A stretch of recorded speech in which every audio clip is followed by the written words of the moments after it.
Yes, people. Welcome to another NBA playoff live watch along on Sarcasm City TV, hosted by myself, Flawless Mr. Take Note, and I'm joined by it is his debut on the channel. Debut on the channel. We should have made it happen sooner, but we're definitely gonna make it happen more regular.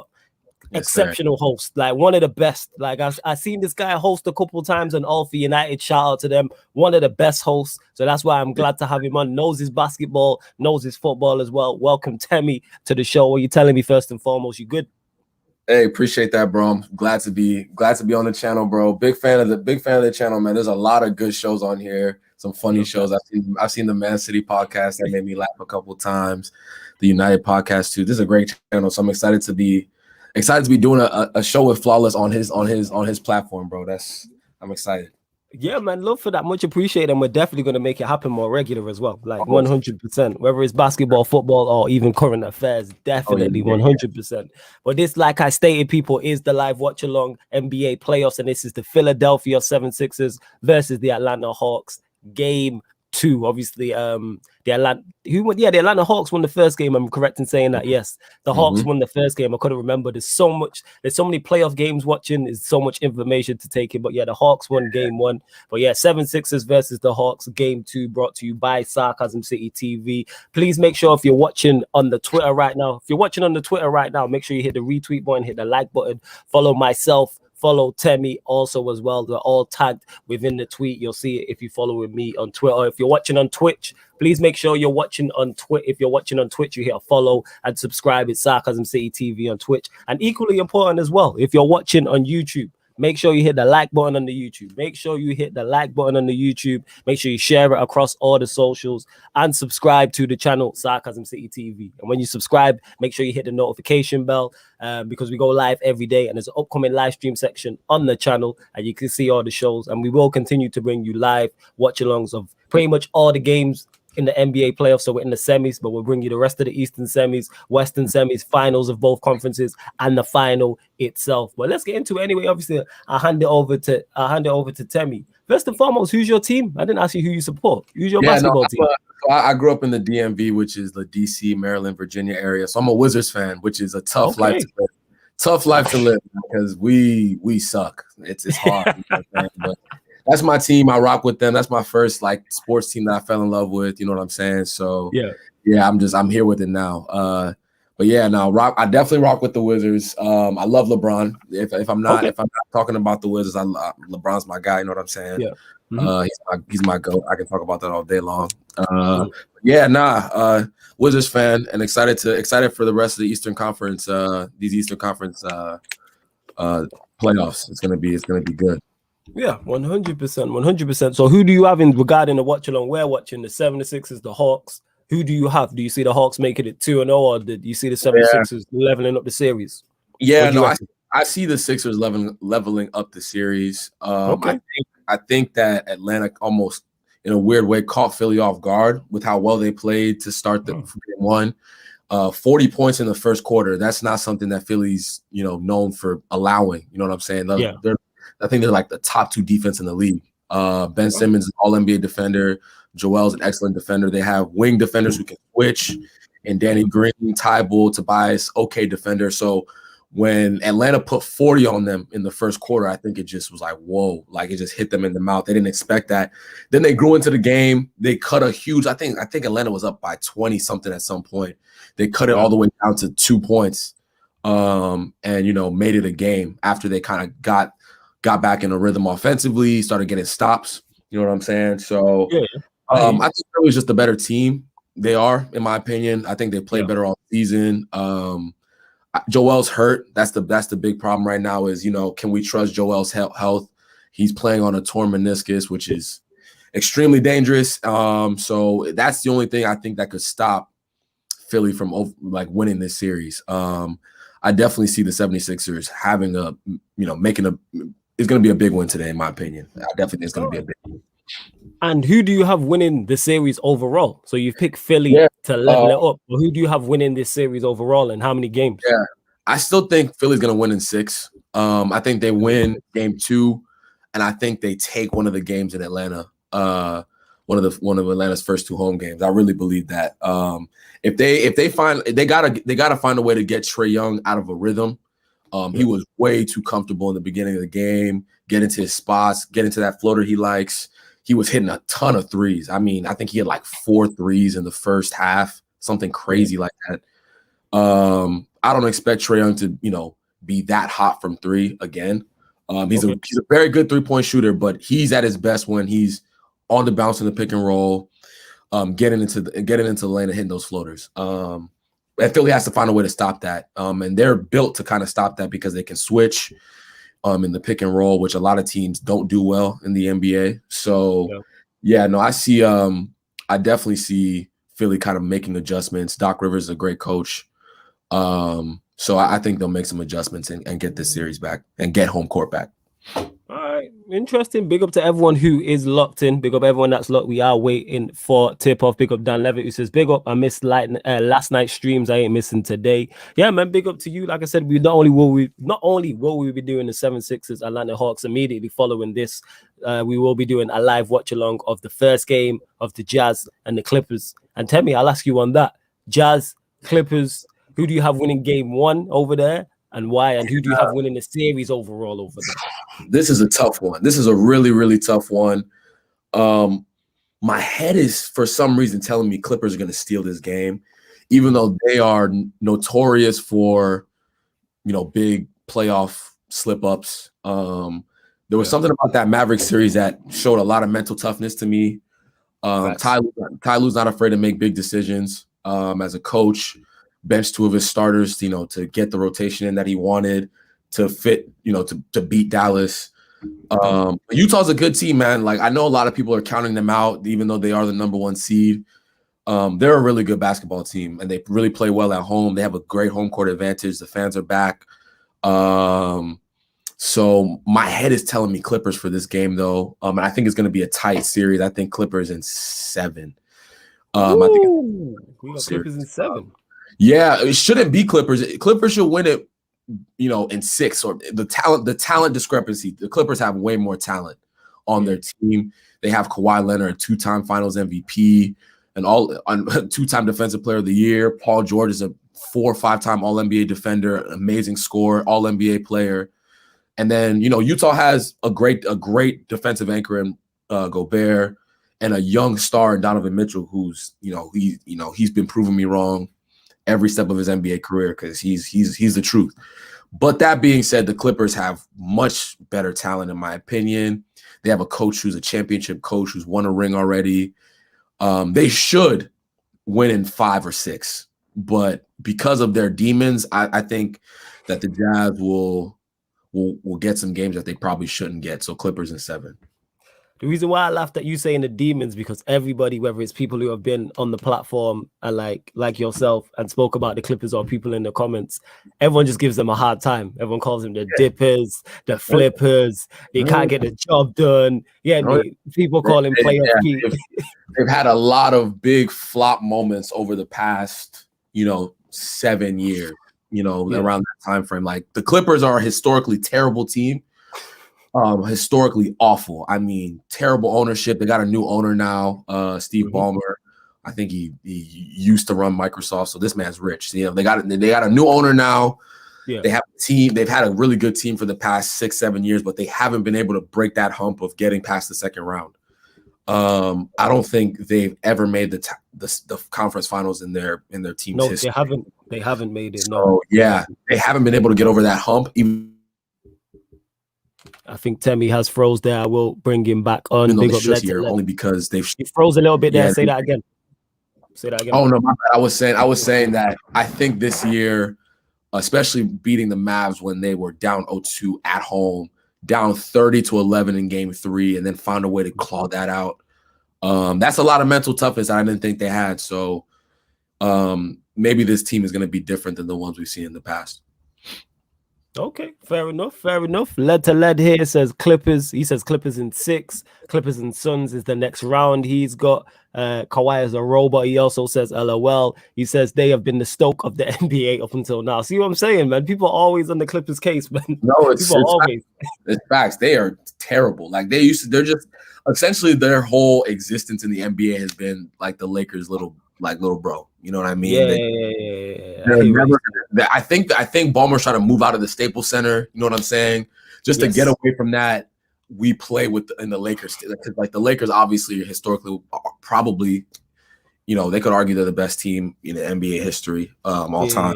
So, and then there's the Clippers. So you know, it's just, the Clippers, man. I don't know what else to say.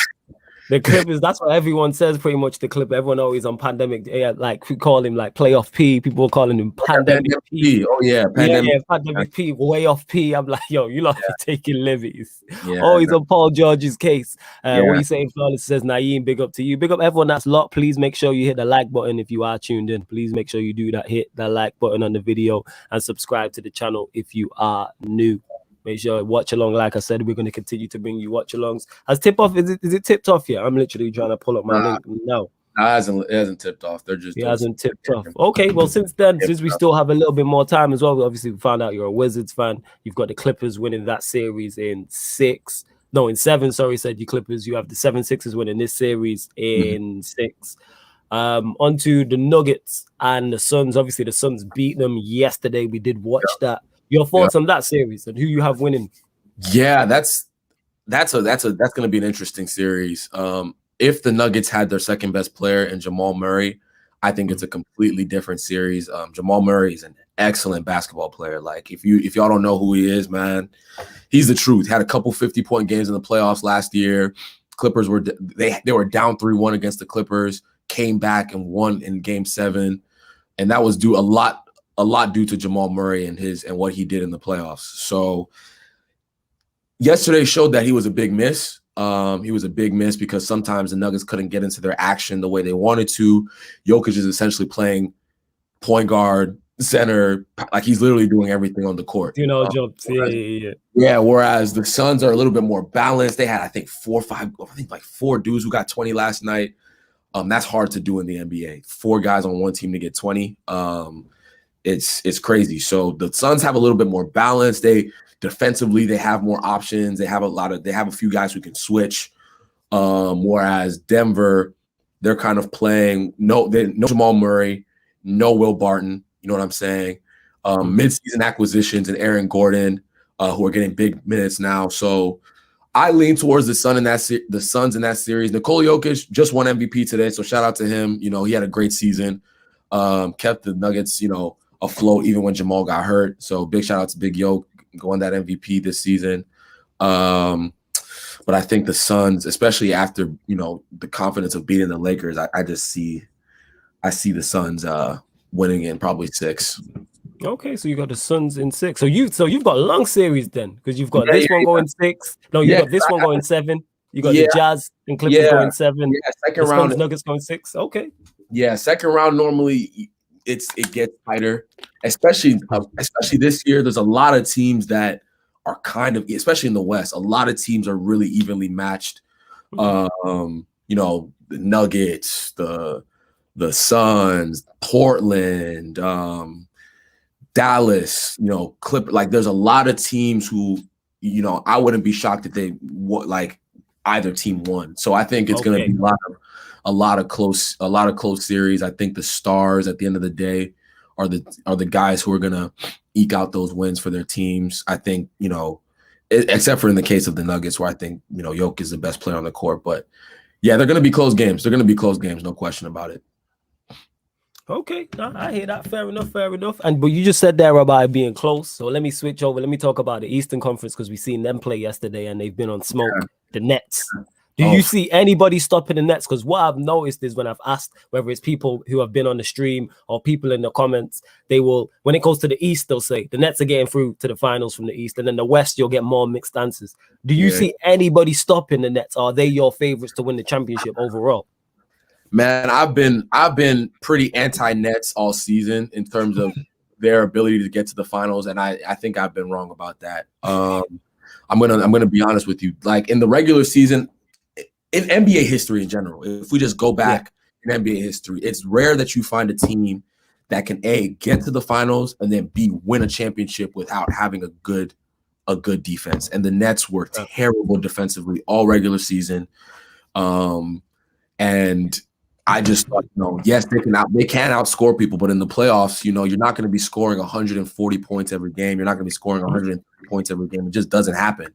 But they haven't had to do that against Milwaukee and the Celtics. They haven't even had to, get in their bag and drop 140. Or there's been games that they've won and they only scored 110, 115 points. I thought Milwaukee was gonna, I had Milwaukee winning this series in 7. Really? Yeah, and I did because I think Milwaukee had the defensive matchups to, at least keep the Nets at bay. 100 and 120 points, which is still a ton of points in the playoffs. Yeah. But I just thought they had, PJ Tucker, all-NBA defender, Drew Holiday, been on the all-NBA defensive team multiple times, Giannis, defensive player of the year. DiVincenzo got hurt. He's a really good defender. So I just thought that they had enough pieces, to switch, make it uncomfortable. And then, I thought on the other end of the court that Milwaukee would have some, run some actions that make sense, run some plays that make sense. Their coach, Budenholzer, isn't getting Giannis in good spots. Chris Middleton isn't getting in good spots. So right now it's just been looking like it's a blowout. It's really looking blowout. Like a blowout. Yes, it really is. No one's touching KD. Like he is on smoke. I think he's the best scorer we've ever seen at every level. I mean, his post game, his mid-range game, his ability to shoot from 3. He's a good free throw shooter. He's 7 feet.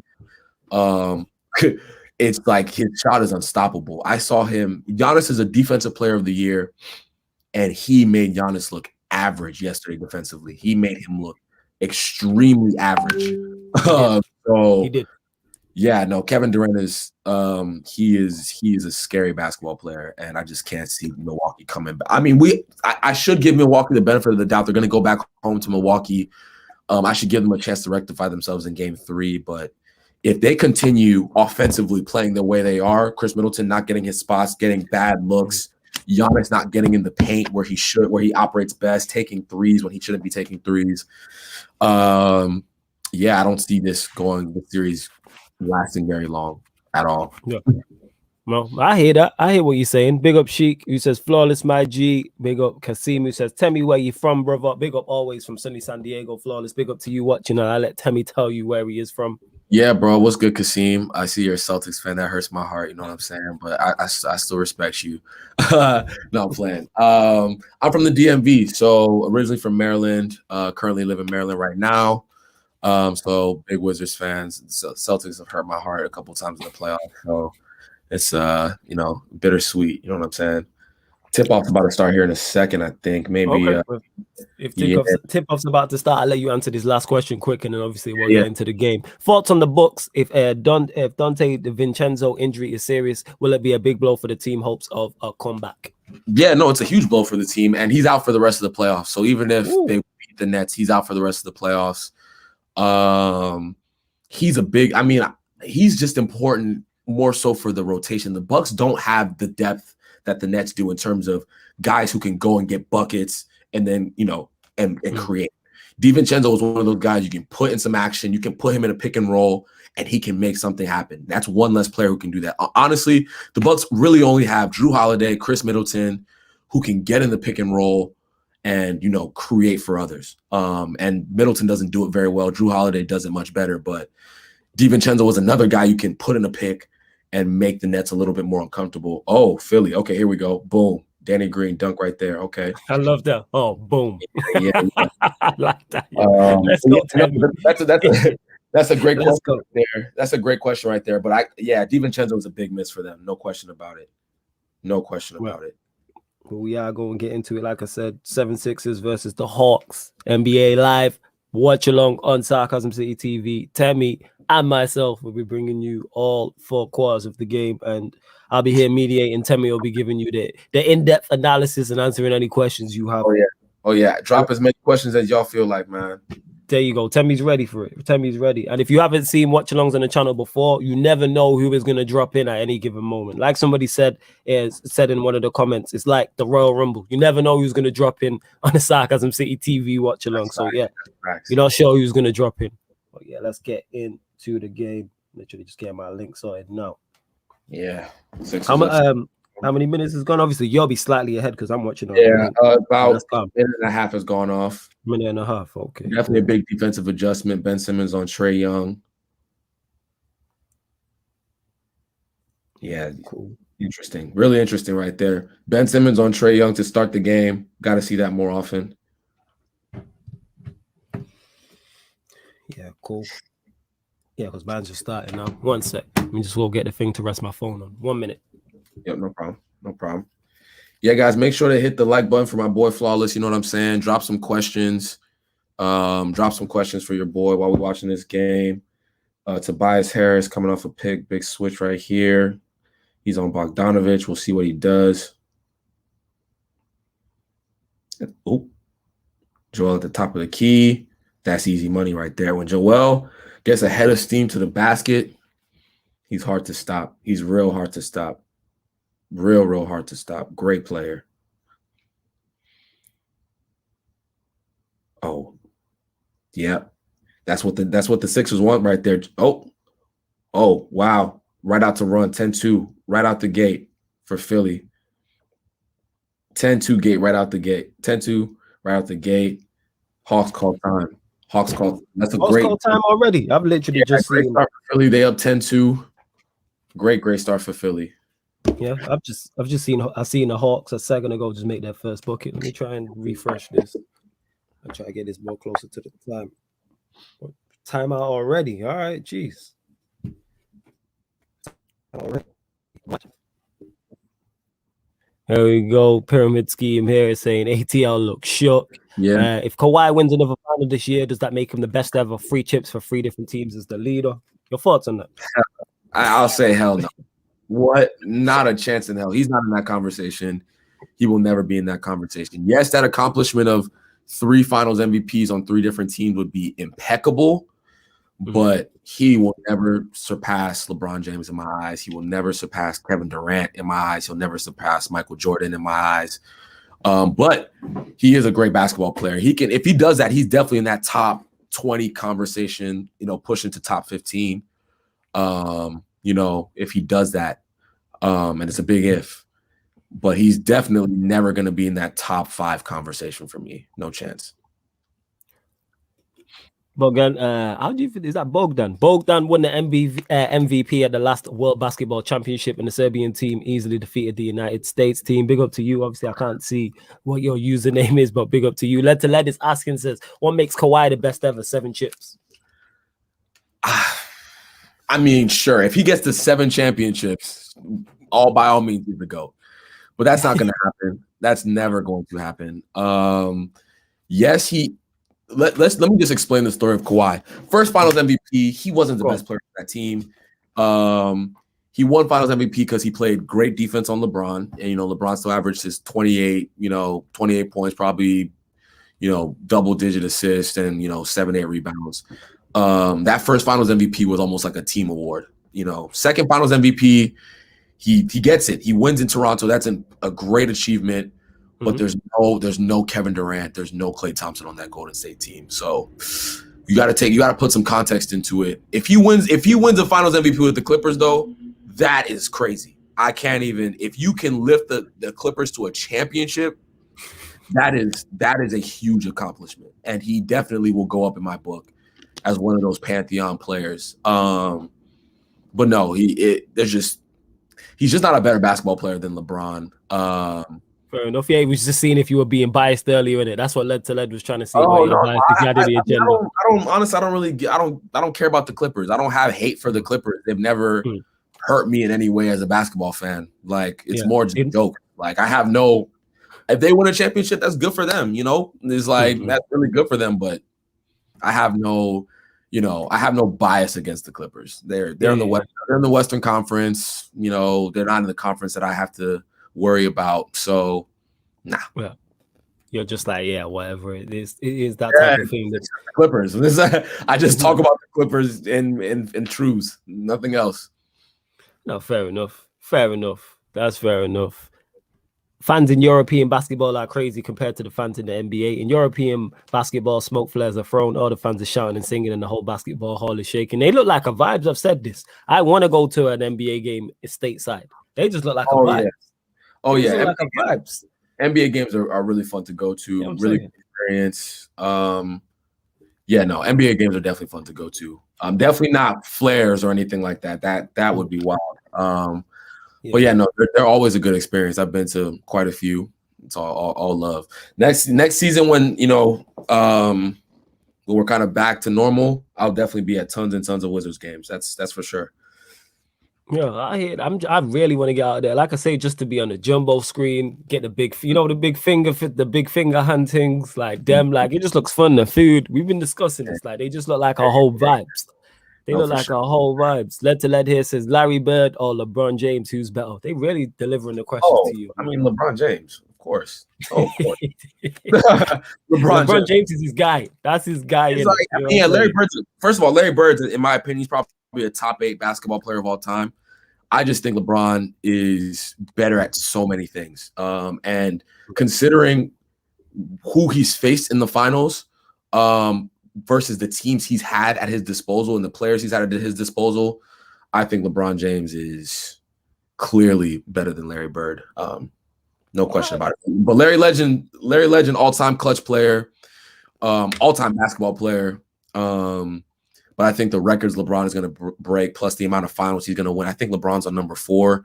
He went to 9 straight. Come on now. Temmy's not having it. Yeah. But straight finals. I hear that, and I got welcome to the show. You get me, young OG. You can catch him on the channel on Man Them United podcast. Very knowledgeable, like he always says, gang shit, mate. He's always supporting. Hilarious done. Also, you know what I'm saying. 7-6ers fan, man, like Harris in the building. What are you telling me, family? You good? Gang shit, my people. Man's gas right now. We're winning in it, so bro, Matt.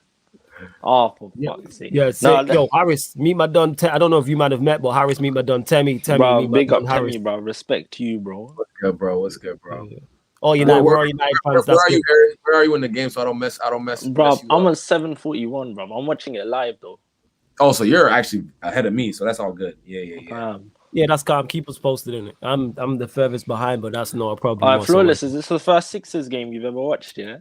This is the first Sixers game I've ever watched. Best team in the NBA, bro. Don't watch that, fam. You sure about that? You sound a bit listen, biased. Bro. Listen to me, bro. Yeah, flip here now, bro.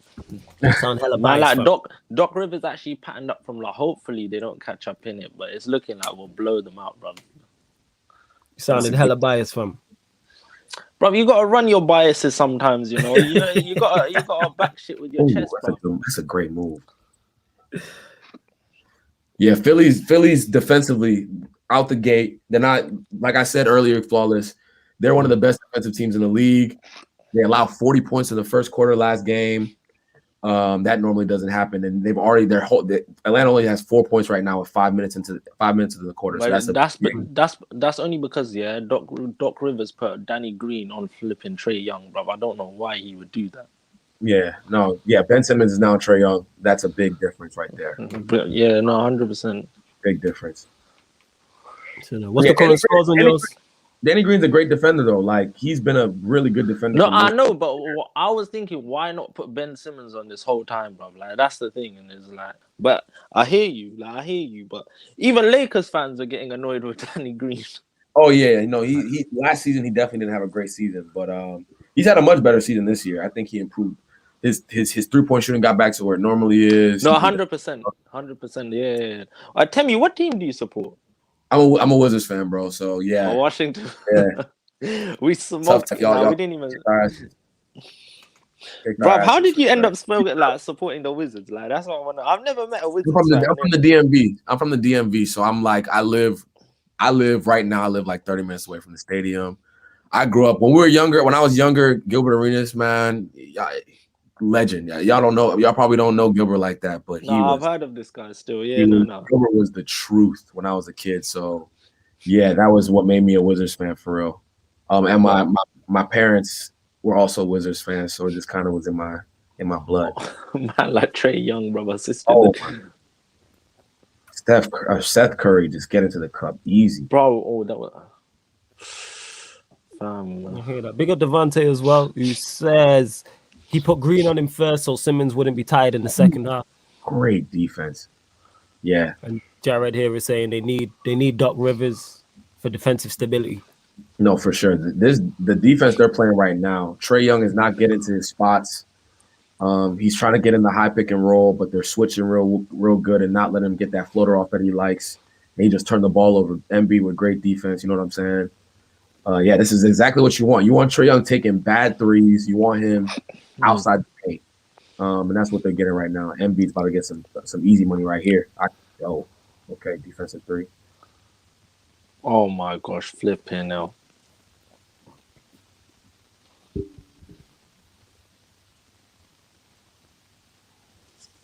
Another young gun who can defend Tybal, man. This man can. Yeah, Tybal's the guy, bro. You know what I'm trying to. Bro, Raptors, yeah, they were gonna. I think Igal told me, yeah, Flawless. They want to do Tybal and Maxey for Kyle Lowry in it, yeah. But I wouldn't do that personally. Yeah, no, I was liking the idea of Kyle Lowry. I can't lie, because I think you guys needed another like vet leader. You know what I'm saying?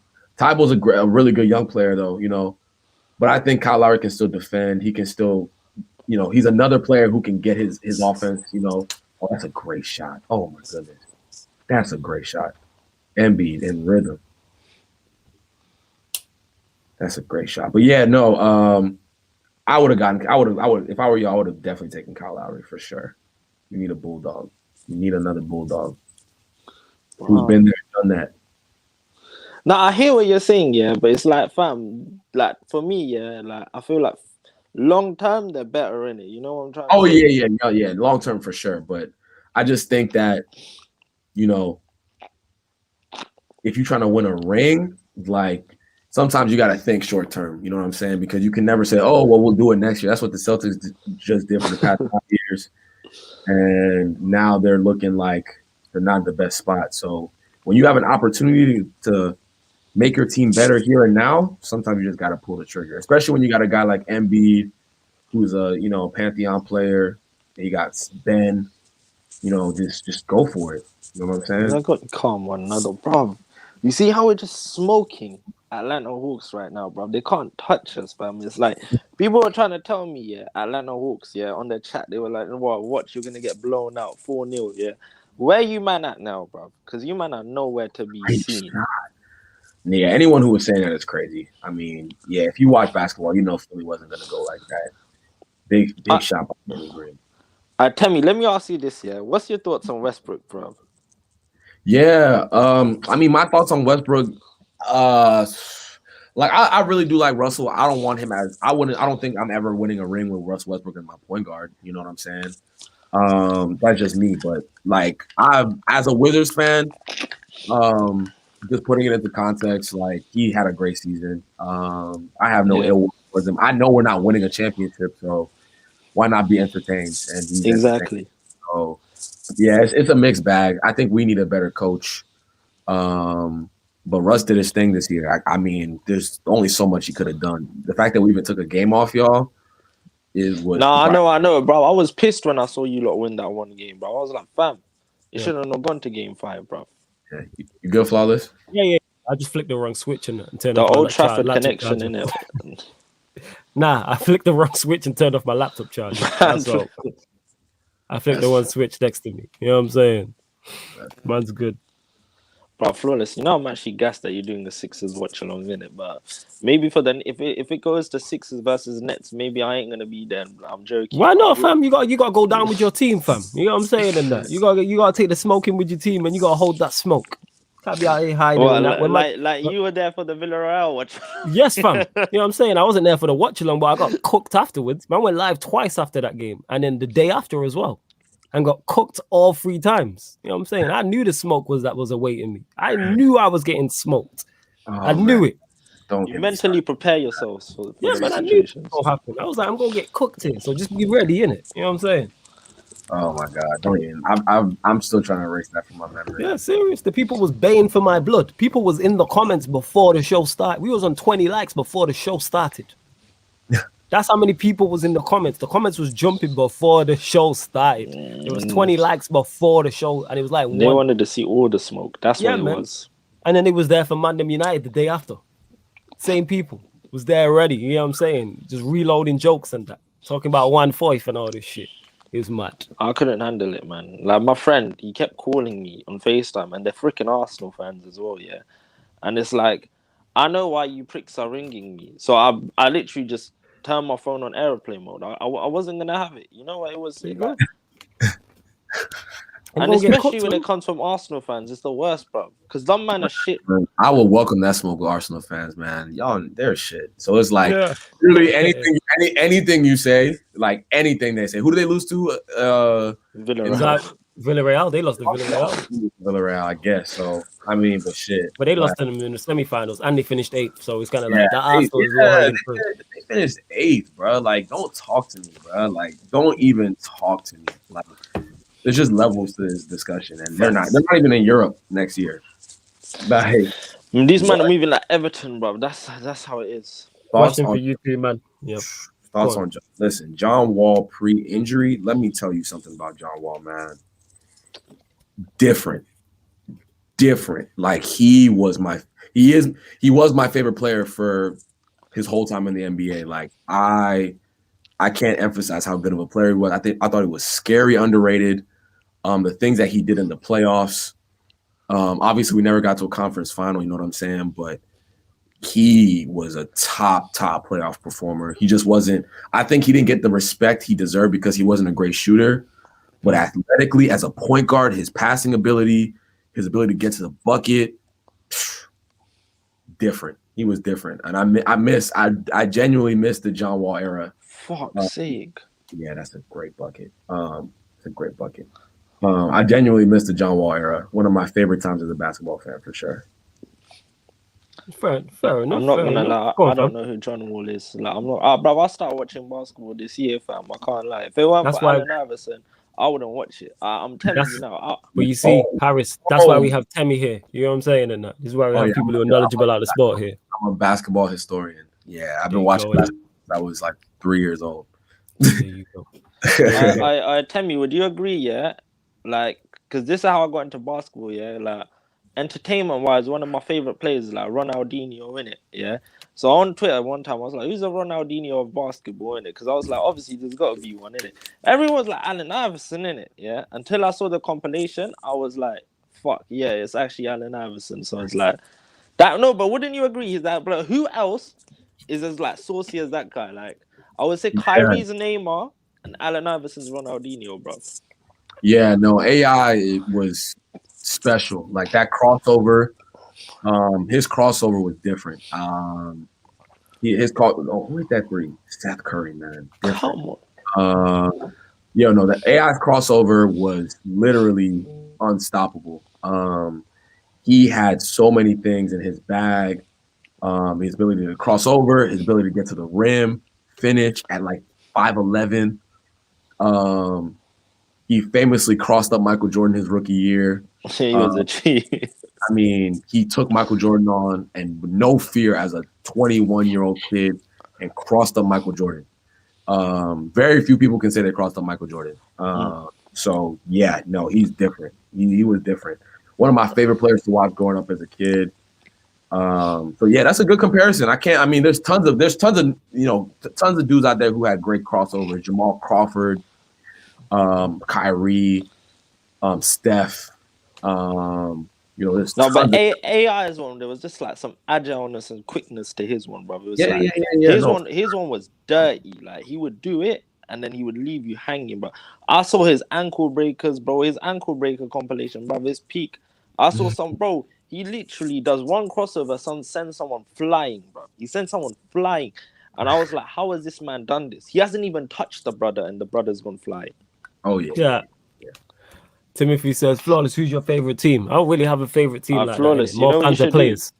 Go on. Whoever wins the championship, just start supporting them, bro. That's Nah, what I can't be doing them type of things. Or whoever Like loses the finals. I can't be doing them things. Like I said in the past, innit, I got family who are in in Orlando, innit? Who live It's in just when you as you start your the Magic's my team, innit? Orlando, but they're not in the playoffs. No, they're not in the playoffs, innit? So I can't really say much in it. But if they ever make to the playoffs, I'm riding for them. But since they're not there, I can't really back no one. You know what I'm saying? Just pick a player you like, you know, and then follow the team. And then, you know what I'm saying, just rock with that team. Like one of my boys, he was a D-Wade fan growing up. Yeah. And D-Wade retired. He's still a Miami fan. You know, he just, rocking with Miami. So, yeah. I'm a fan of a lot of players, though, innit? There's different players I like. Like I like KD, Klay Thompson, you know what I'm saying? I like that's what I'm saying. There's different players. Sick, fam. I look at and Kawhi. I love them all in it. Yeah, but fam, I love. You don't even know. If you just started watching hoop, you don't know the real Chris Paul, man. Young Chris Paul. This Chris Paul is like old man Chris Paul. This is not. But he's still so sick. Oh, he's a great. I mean, his game was never based on athleticism. He was just a top level point guard, like high basketball IQ, junkyard dog. You know what I'm saying? Why can't no one shoot free throws? Yeah, sorry. No, it's all good. This is gonna be an interesting game. We'll see if Atlanta can make some adjustments, but I would say that. That was a nice free though. That was a nice free. I did that free for Atlanta. Although I'm slightly behind. You hit that free though, number 3. What's his name? Was that Herter? Yeah, it was a nice free. Sweet. It was. And Timothy Lee, to answer your question about how big is basketball in England's second spot or nah. Devontae pretty much answered it. Nah, basketball's not even top 4. Football, rugby, cricket, tennis, they're all bigger over here than them. Yes. And I personally don't think rugby should be, bro. It's a shit sport, bro. I'll tell you that now. You know why I hate it, Tammy, yeah? In PE, they make you do it, innit, yeah? And it's freaking cold, yeah? And you get all muddy and that, innit, yeah? A man ain't trying to have a shower in the secondary school, like, changing rooms, innit? I don't want to have a shower then, innit? I'm lazy, innit, yeah? Like, I just used to make excuses, like, I can't do it. I've got a leg injury and my leg was perfectly fine. I just hate this. Like, I literally hate it. I hate that. Who's bleeding? What happened there? What did we miss? Snell. I think Snell got hit. Yeah, man, he's cursing somebody out. On Trae Young is a great defensive adjustment right there. Oh, what a move! Okay. Yeah, Ben Simmons on Trae Young. He's giving him real problems. Oh my gosh, Ben! You know what, Flawless? You know what I've actually deeped in it. Yeah, you know when you see what was I gonna say? You see in basketball, yeah, my opinions are very flipping basic in it. I can't lie to you in it, yeah. But then I apply it to like Man United fans in it. So you see all these Man United fans in it, yeah, who come up with these opinions. It's because they're basic and they don't really know anything about it. So you know when you see these wild comments in it, like McTominay over Fred and all of this shit, yeah, it's like I get where they come from in it because they actually don't know nothing. It's not their fault. It's like once they become more educated. But I'm not gonna lie, yeah. I want to be more educated on like the tactical sides of basketball, but I just feel like I have to keep watching because I actually don't know shit. Keep watching and talk to the likes of Temmie and that. You hear me? That's what it is. You learn stuff. I've learned so much of these watchalongs. Say that again, Temmie. I said just keep watching hoop with me. You'll learn a lot. There you go. You know what I'm saying? Bruv, Temmie, the thing is, you know, like in sports, I want my knowledge to be as good as the Man United knowledge because I don't want to be chatting shit. Because when someone on the chat asks me, it's like I go on a vibes thing. Like I don't actually. There's nothing wrong with that though. They know that. You know what I'm saying? Because you make them aware. That's a great move. Oh, okay. No basket. What? Yeah, is this in the pink sliders and that? They look like pink sliders. Someone just walked on the court with. Mad. I didn't see that. Yeah, you better. The player for the Hawks. Yeah. Let me see. Bro, what are they doing right now, fam?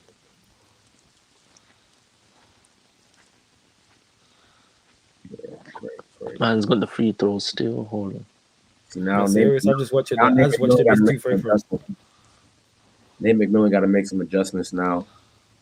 Got to find Trae, get Trae Young some switches. Get Ben Simmons off him. That's a good block. That. Seeing the block. It was a very good block. Your 7-6s are on point, eh, Harris? Bruv, at least, oh, for fuck's Embiid's missed like 3 free throws from what I've just seen, bruv. Like, I don't know, man. Him and but we're winning in it. It's calm in it, but man, like Trey Young, yeah. Oh, did he get that? What? Well, you're like way ahead. Damn.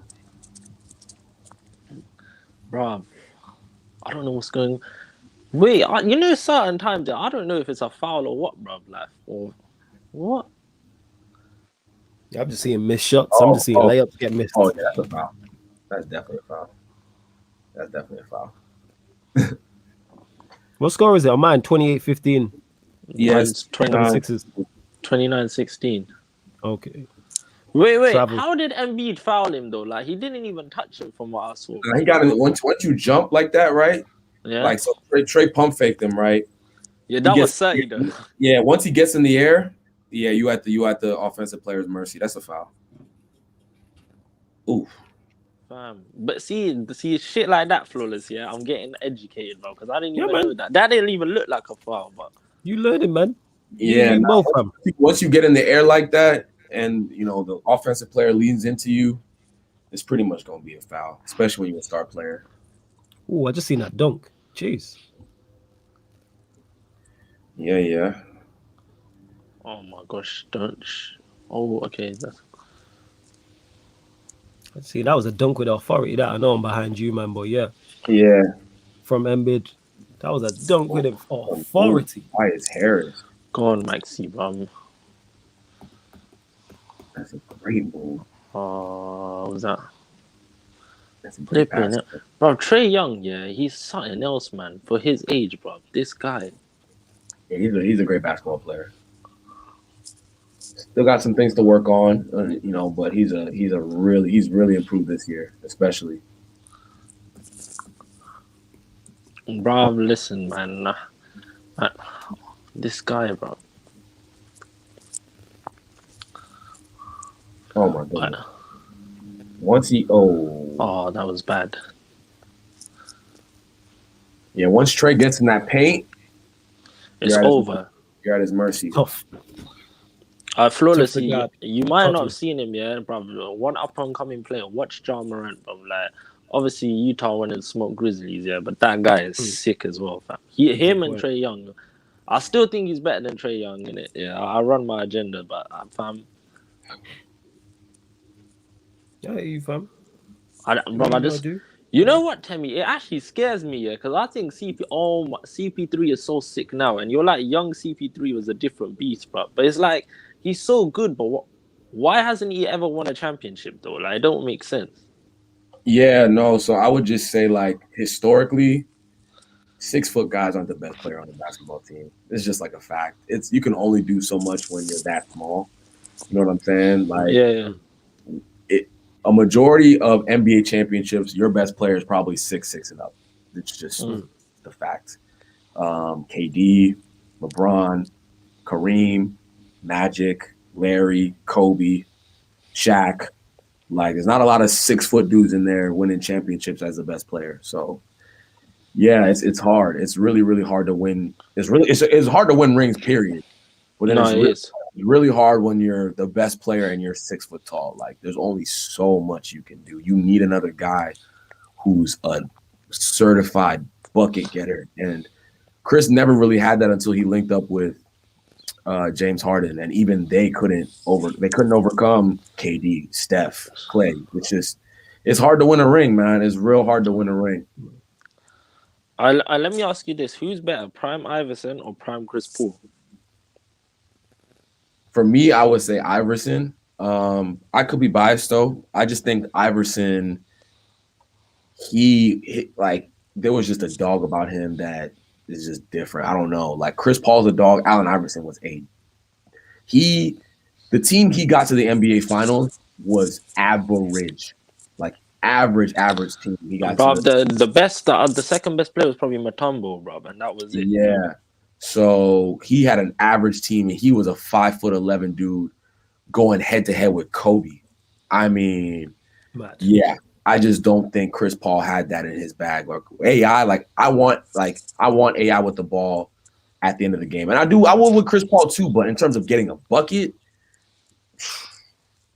AI was different. Bro, he would keep coming again and again and again. But they're also just different basketball players. Like, you know, Allen Iverson's more of a 2-guard. Chris Paul's what's a 2-guard? Like, I don't know in it. So my bad.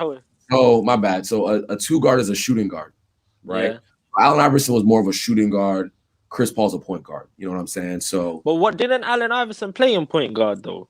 So he would play with the likes of like a Eric Snow or Aaron McKee, guys who were point guards who would handle the ball, you know, and could defend. So like on the other end of the court, they're probably guarding the best guard, right? So AI can, you know, have a break or whatever.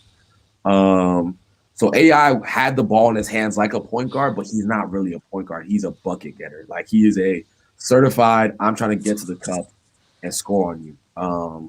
So yeah, that's more AI. So AI was definitely, in my opinion, he was a 2-guard or shooting guard, I should say.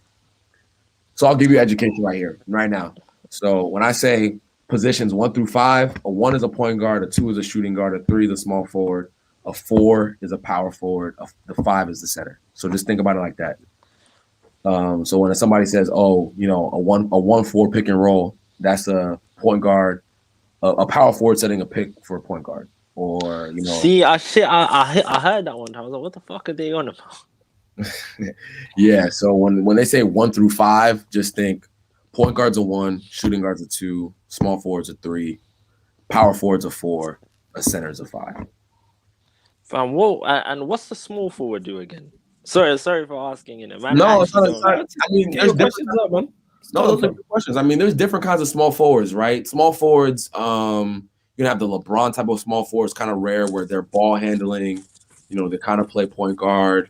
You have your scoring small forwards like Kawhi Leonard and KD, where they're all about, you know, just getting buckets. Then you have like your role player type small forwards where you know they're 3-and-D guys. They'll hit threes. They'll defend for you. So there's the 2-guard and the 3-guard. Actually, now in the NBA, the 2 through 4, they're kind of fluid basketball players. They can play different roles. You know what I'm saying? So Danny Green, right? He's a 2-guard, but in this NBA, he can play the 3. You know, because he can defend and he can get shots up. You know, but it's just different types. Just like there's different types of you know. Let's use football for instance, right? There's different types of wingers. There's different types of central midfielders. Yeah, you get crazy. Yeah, exactly. Like Pogba's a central midfielder, Conte's a central midfielder, but they both do different things. You know what I'm saying? So that's kind of how those positions work. Point guards are more traditionally, they're the ball handlers. They're the ones who are, you know, bringing the ball up the court, making the, you know, setting up offense. But yeah, the NBA, this new NBA that you're watching is pretty fluid. You know, a lot of different guys can do different things. It's a smaller NBA. You know, you have Blake Griffin playing the 5, and he's 6'8". You know, so it's a more fluid NBA for sure. Rob, what would you say? Like Seth Curry is like one of them players because man can shoot from outside and then he just goes. Like, so you said Seth Curry? Steph. Yeah. So Steph is a point guard, but he's also a guy who's really a 2. Like if you're that's what I'm saying. A traditional, like Steph is a point guard. He's a point guard because he gets in the pick and roll, he creates too. But at the same time, he runs off screen and rolls. You know, he runs off picks. He's moving all the time without the ball. You know, Steph can play. Is still a great player without the ball in his hands.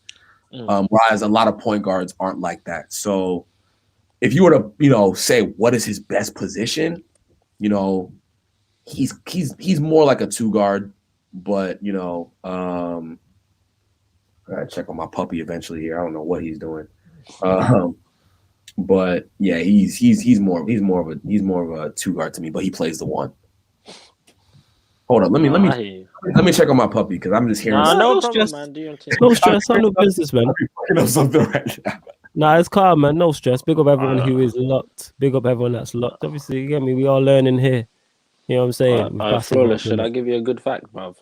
Go on, hit me. You see dogs like Pitbull, big up man like Zane, Pitbulls, German Shepherds, basically all the big motherfucking dogs that can kill you. Man is shook of them, bruv. I can't lie to you, brother. There's something about dogs here. I just can't. I'm with you. I'm with you, man. I'm shook at them too, fam. I'm actually hella scared of dogs. Like little ones I can do, innit? You know what I'm trying to say? Like, yeah. See, that's a really cute dog. I can't lie to you. Like, this is Bruno right here. Big boy. Named after Bruno Fernandes, yeah. Oh yeah. Was he actually? I was only joking. I'm a United fan, man. Die hard. I tell me, let me ask you this. All right. Would you liquidate the Washington Wizards to see United win 3 more Champions Leagues? Would I what? Liquidate the Washington Wizards to win 3 more Champions Leagues. Liquor what, bro? What did you say? My bad. Liquidate. So liquidate. It's like, oh yeah. Harris with the tough questions and that. Because Peter said, yeah, he would liquidate the Suns, yeah, if for Chelsea to win 3 Champions Leagues, innit? And this is the Suns. Nah, but it's different though. It's different for me because like I would say Manchester United is my favorite sports team now. You know what I'm saying? Just in general, I'm like obsessed. But it's like the Wizards, man. Like seeing the Wizards win a championship, like in my lifetime, is like would be like Leicester winning. So like that's the number of, you know what I'm saying? So yeah, that's a tough one. Yeah, man. I have the Wizards are my first love, so I would say no. I would want to keep my Wizards around. Even though seeing us win a Champions League, man, again would be it'd be hella nice. But you've seen it. It's nice. I don't know what's gonna happen for the next 15, 20 years, man. See, I can't lie to you though. So it's like flawless. You know, like the Sixers. Bro, I wouldn't liquidate them for Man United to win another Champions League, bro, because the Glazers just fuck us over each time. You know what I'm trying to say? So it's like one thing I like about watching the Sixers, bro, I can buy the merchandise and not feel like a prick. I don't buy United merchandise in the first place because I'm not trying to support the movements. And it's like, another thing is, man, there's so many people who are diehard like Sixers fans. I'm pretty sure they would probably want to kill me if I got rid of their team for Man United to win another Champions League. It happens, fam. You know what I'm saying? That Danish here says, Temmie slowly becoming my favorite panel member of these watchalongs. The knowledge is top notch. Hey, man, we try and bring you the best. You know what I'm saying? And I always try to bring you like the best in it. So if it's not me talking, someone else who's very knowledgeable on the spot. You know what I'm saying? Bro, you man, Bill Gates is coming on this stream soon, bro. So don't watch that. We're I'm capping. Big up Danish though. Big up Danish. I love to Dan for the super chat as well. He says here, as a Bucks fan, hope the Bucks can win the championship in the next 4 years. I don't see Giannis staying 50 years and still waiting similar for Wolves. Yeah, it's peak for you as a Wolves fan and a Bucks fan. But the Bucks, I would say, are probably closer to a championship than the Wolves are when them Wolves are anyway. That's what I'd say about that. What's your thoughts on that? Does Giannis move? Do you reckon he moves? Because I seen KD the interview afterwards and he was saying, I can't believe they compared us because he's like, look at me and look at him type of thing. I'm paraphrasing, but that's what KD So Giannis is a really different breed. He signed a supermax extension with Milwaukee to keep him here for about another 4 or 5 years. Which a lot of star players wouldn't have done in this case. You know, they probably waited out another year and they're unrestricted free agent, then test the market out. You know what I'm saying? But if they can't win in the next 4 or 5 years, I think that he would probably leave because it's hard to be a great player and you know you see your contemporaries winning rings and you're nowhere near it. Because as it stands right now, I don't think he's good enough to win a ring on his own. I don't think he's a good enough basketball player to will a team of finals. So I think he needs help. He needs to go and find another player to play with. And it's hard to get y'all don't know where y'all don't know how Milwaukee is. No one wants to live in Milwaukee. I'm sorry. Like no one wants to live there. So no free agent's gonna say, I'm gonna choose Milwaukee over LA, New York, Dallas, Philly. Like no one's gonna do that. So no star player, I should say. So yeah. Oh my gosh. What? I hear that. But yo, Dan, big up for the super chat. Big up to you because you're a member also. If you want to become a member of the channel, the link is underneath in the description as well, people. Love to everyone. If I do miss your comments, it's not on purpose, but big up Black Diamond, another regular, says bless up the panel as well. Salute to Eddie. You hear me? Who says Bucks got bent over by KD. Yeah, KD was on smoke and that. Oh, love to Kendall as well. Big up, she says, no sleep gang. Big up to you lot. Big up to Kendall. I like to show that there is fake accounts, but big up to, I'm presuming it is the real Kendall in it, but love to Kendall every time. Make sure you go support her channel as well, because she be putting in crazy work out here doing big things and that. But yeah, love to Kendall. Like, thanks for that. Like she said, big up to you lot. No sleep gang in it. We stay working. I still need to get you back over here as well on the channel and that, but big up to Kendall. Where else we at? Nets running the East for the next 5 years, said Eddie. Thoughts on that, Timmy? You think that's true? Probably, yeah. if they can keep Kevin Durant, James Harden, and Kyrie Irving healthy. I mean, even look, no James Harden. Look what they're doing. No James Harden, and that was the craziest part to me. He got injured in 40 seconds of game one, and it blew him out. Kevin Durant is otherworldly at basketball. Like, he is truly, I think, the best scorer I've ever seen. Like, ever. I'm talking Michael Jordan. I'm talking LeBron James. Don't miss. Just, he is unstoppable. So yeah, having that guy on your team, then having a two-time NBA, or did Harden win two? I think he won two or one. One or two-time MVP in James Harden. Then you have a perennial All-Star in Kyrie, an NBA champion, hit one of the biggest shots in NBA history, best crossover, best handle of all time. It's just hard to stop at. It's when I saw KD absolutely put Giannis in a blender last night, it disheartened me. So yeah. I think that's not a crazy thing to say. Well, I hear that. And Devontae was saying yesterday, and I think who else said it as well? I think he said it on one of the watch-alongs we did. He can see other super teams being formed to combat the Nets. Can you see that happening as well? Yeah. It's gonna be hard. I don't know if it'll be hard to get that level of three players to play. I don't know how they would make that work. It would require some players demanding trades to certain places. It would require a lot of shifts. I just, on the horizon right now, I just don't know how it would work out. You know, does Damian Lillard demand a trade from away from Portland, and maybe he teams up with LeBron? Does Giannis potentially demand a trade if he loses again in the second round? Yeah, Atlanta's turning up right now. They're getting shots. Yeah, bro. Eddie here says, yeah. What did I tell you? Listen, Eddie, bro, it's still fresh, man. Don't watch that in it. We're just trying to give them some motivation in it. We'll kill them. Is that what it is? Yeah. No, the Hawks are always going to come back, though. I mean, they're not a soft team. You know, like, they're a team that can come back from a 10, 12-point deficit. The NBA is a game of runs. It's just like, how do you make that big play when it matters? So, yeah, I see Trae Young coming up with the ball here. But they've done good on Trae Young. They've done really good on Trae Young. The others right now are hitting some big shots. Yes, come on. We flipping got one after so long, man. And Uncle Lou's getting his buckets. Oh, my freaking... Oh. What's up, man? You stressed there, Harry. So what's up, man? Bro, that guy. Why stressed, fam? Yeah, I thought your 7-6ers had this chip on the way. Man, that's what you were telling me. You were telling me sweep.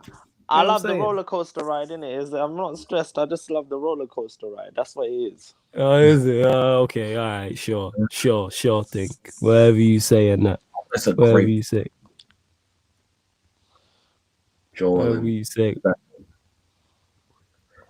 Oh my goodness, Capella. Is that what you saw? Oh my goodness. What a fucking play. It's a timeout.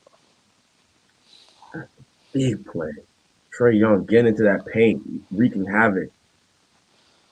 Bruv, you reckon Trae Young will ever leave the Hawks, bruv? Potentially. I mean, if they don't get him the pieces he needs. Atlanta's a great city to live in. Atlanta hasn't really had a superstar like Trae Young. I don't know what the word. They've had good teams. They just haven't had a superstar. And Trae Young looks like he can be a superstar. So I'm interested to see if Atlanta can keep a superstar. Sorry, I was laughing at this. It said put Embiid on a poster smile for the camera. He really did though. But then Embiid got it back in blood. Man, Got it back in blood. They're doubling Hawks Embiid. came back. Oh, Hawks did do very well to come back in the game and that. What's going on with your 7-6s, Harris? Well, go on, fam. Listen, bruv, the stress has gone down, bruv. Don't watch that, innit? Is it? You hella cool, calm, and collected over there. All right, fam, I see you. Like, bruv, we're back 9-point lead in it, so I can. All right, cool. You're way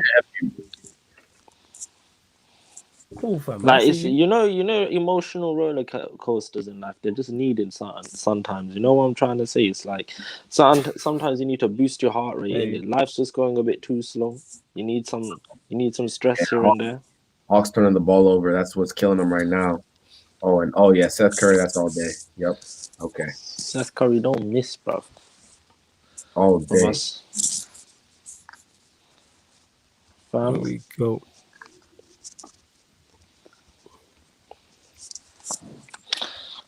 Temi, let me ask you this. What did you think of Manu Ginobili, bro? Great player. Great player. Lefty. I was a lefty, so I used to try and emulate Ginobili when I used to hoop. Yeah, even though I'm not a hooper. I wasn't a great hooper by any means, but I just used to love Manu. You know what I'm saying? But really what did you think of his passing? Great passer. Great passer. I mean, he sacrificed a lot to win championships. You know what I'm saying? He could have been a multiple-time All-Star if he played on worse teams, but he sacrificed. He came off the bench, you know, for those championship Spurs teams, and he was an important piece. He was a great third option. Yeah, brother. I'm not gonna lie. The only reason I know this player is for you man in the chat. Yeah. Is brother apparently he's literally Kuroko of the NBA, yeah. So that's why man knows him in it. For all you that seen Kuroko no basket, yeah, it's a cert. You should got me into the NBA as well. Another thing, yeah. Flawless, brother. Imagine, yeah, Dragon Ball Z in basketball anime, bruv. That's what it is. It's literally that. Like, it's so sick, bruv. I hear you, fam. I'm crying. Quality, man. Dragon Ball Z. That's that. Because someone mentioned it because tell me you're top, and I was like, yeah. The reason why I didn't mention it because I didn't want this to turn into a Dragon Ball Z. What's it called? Dragon Ball Z stream and that. I love DBZ. Oh, that's my ish right there. Bro, Dragon Ball Z is the shit, man. But I'm not gonna lie. I'm not gonna lie. It just doesn't have a bad season. That's the crazy part. It doesn't have a bad season. That man took one set. That man took out the main character in Goku. And in Garlic Jr. Saga was so fire. It was still fire without the main character. That's when I knew this shit was elite. Yeah, go on, Harris. Yeah. I'm not gonna lie, yeah. I always say this Dragon Ball Z is for the older people, innit? Yeah, it's all about Naruto, bro. People know, yeah, Naruto is better than Dragon Ball Z. Naruto's my favorite show ever. But Dragon Ball Z is... Listen, Temi. How are you saying that? The story is not better than Dragon Ball Z. What? Which one? Yeah, I'm telling you. Naruto's story is way better than Dragon Ball Z story. But Dragon Ball Z, I feel like... But you see my heart. I went so emotional over that anime, bro. You know what I'm trying to say? A man don't get emotional like that. But for Naruto, I did. What are you talking about? Like Naruto. Yeah, I'm saying Naruto's my favorite. Yeah, 100%. Go with anime, bro. Don't watch that. Yeah, I'm a big Naruto fan. I have my sister made a painting of Shikamaru's son. It's right here. It's pretty cool. Actually, I'm gonna show y'all so y'all know I'm not playing around. Yeah, I'm not gonna lie, Flawless. I was that one kid that used to do the Naruto run in school, bro. That's a nice painting still. I can't lie. Yeah. I'm grown and still trying to turn Super Saiyan. It's calm. Don't worry about it. And I'm still trying to figure it out. Yeah, me. Do not worry about it. You know what? It's calm. Yeah, I'll tell you something in it. Yeah. So you know when I was at gym in it, when I was doing bicep curls and that, yeah, I was struggling in it. Yeah, so I pretended I was Super Saiyan in life. Gotta do what you gotta do, fam. 100%. Gotta do what you gotta do, man. However you gotta get through them sets, man. Do what you gotta do. 100%. That guy's funny, man. Do what you gotta do. Nah, literally, bruv. Certain times, yeah, Flawless. I just start. I'm not even gonna lie, yeah. Bruv, I'll tell you this now, Flawless. Yeah, you see anime music, bruv. It will get you motivated for gym. I'll tell you that now, bruv. Yeah. I need to get there. That's what I need to do. And never mind getting motivated for it. I need to start working out. And I'm gonna put that into motion. I'm gonna tell people something. Yeah, I'm gonna tell people something. It's something that exists in it. Obviously, Man learned this from an anime called Kurokono Basket. But basically, there's this thing called the zone in it, yeah? And you can actually achieve it in real life, in it. So, for example, whatever you do, you just become a beast at it. Like, for example, yeah, like Kobe, he was talking about reaching the zone in it, yeah? And basically, he literally said, yeah, he's like, I watched the whole thing and it just, like, it gave me the chills. That's how sick. He was like, everything you do, you just don't get it wrong. And everything slows down and you just getting everything right. And literally Kobe just explained the whole thing and he said, that's how I was on fire. What seems impossible becomes possible, bro. Like, your mind is in some next level state, bro. Facts, fam. Mind over matter is a legit thing. 100%. And then I feel like, yeah. That's the case in every sport, man. Like, even in football, like, think about, like, there's days where Paul Pogba looks like he's the best player ever. Exactly. You know what I'm saying? Like, and why is that? Because he's mentally just in a place where he's like, no one can touch me today.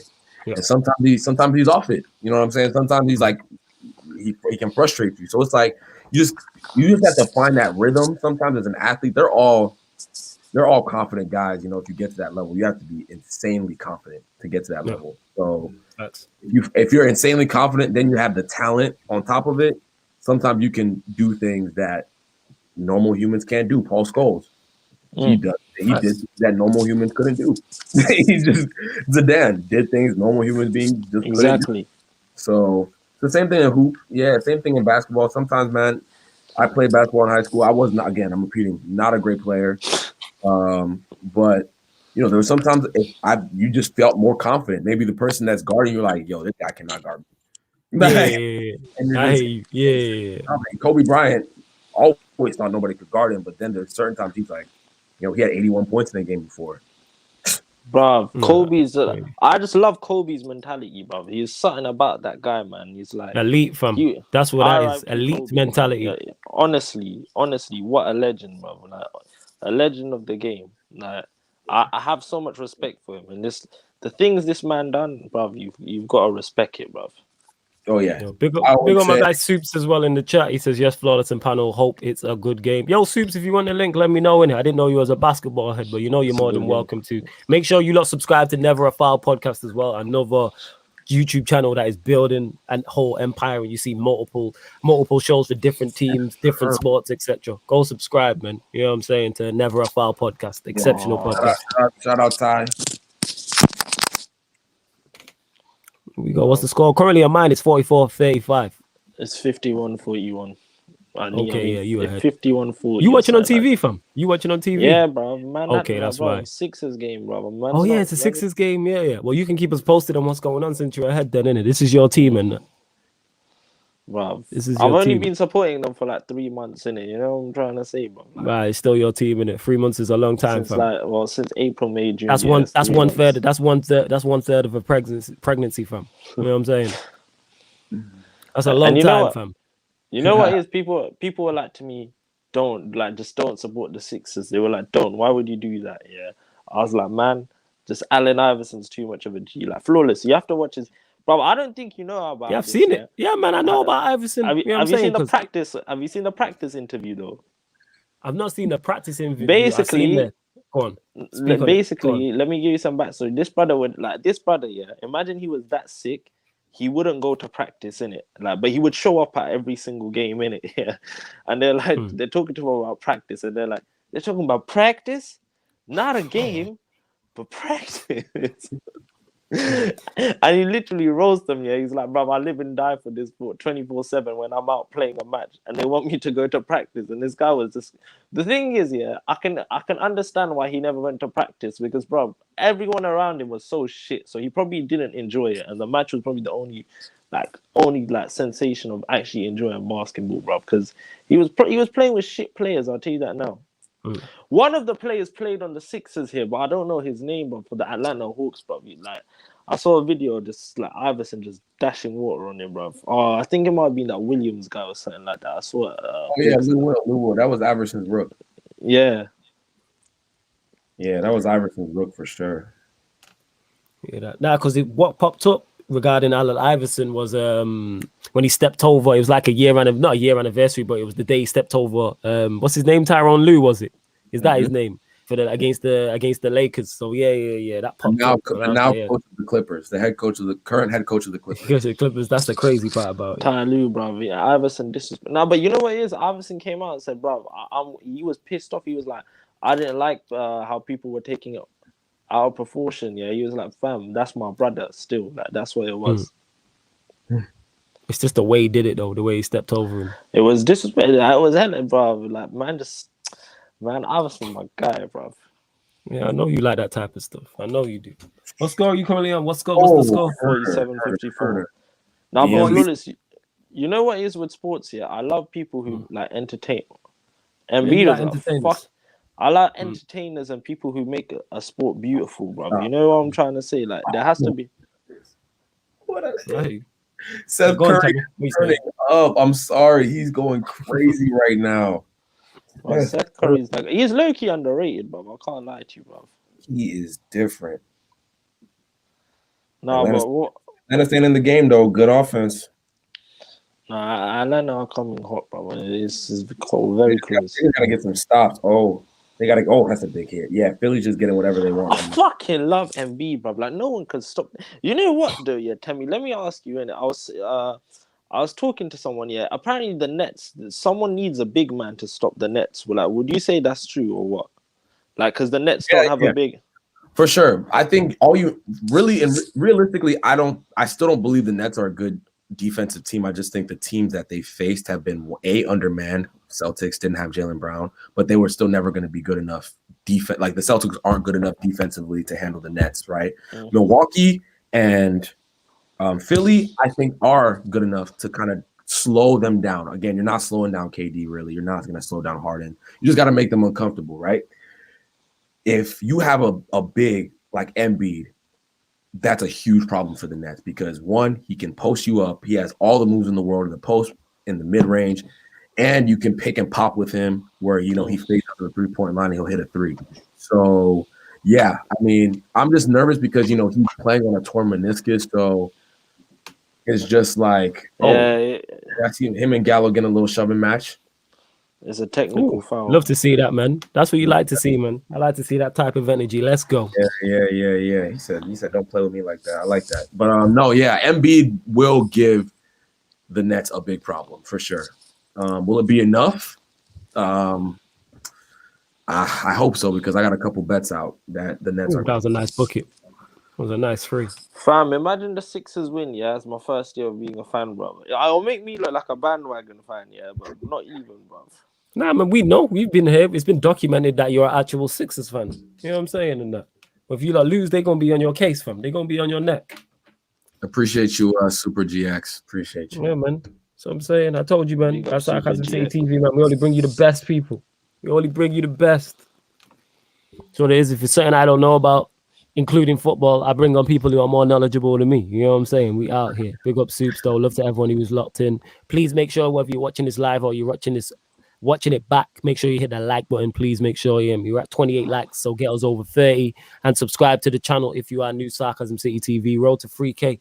We're just over 100 away. People. You know what I'm trying to say? Get to 3K so we can do that 3K subscriber party, which is going to be crazy. You'll see all that. We'll do a long stream and you'll see all the people who are involved in the channel hopping in. It'll be at least minimum 3 hours. I'm going to be waved. You know what I'm saying? So make sure you lock in. You'll see the likes of Harris. You'll see Temmie. Everybody else.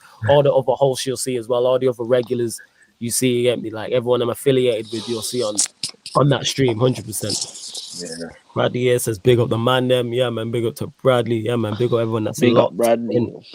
What you lot saying? Who do you like in the comments having the game? Let me know. I should have asked that. Who do you have? You have the Hawks, or you have Harris's 7-6s? What you saying? Temmie, let me ask you this: in basketball, like what do you call like a red card? Like when people get sent off and all of that.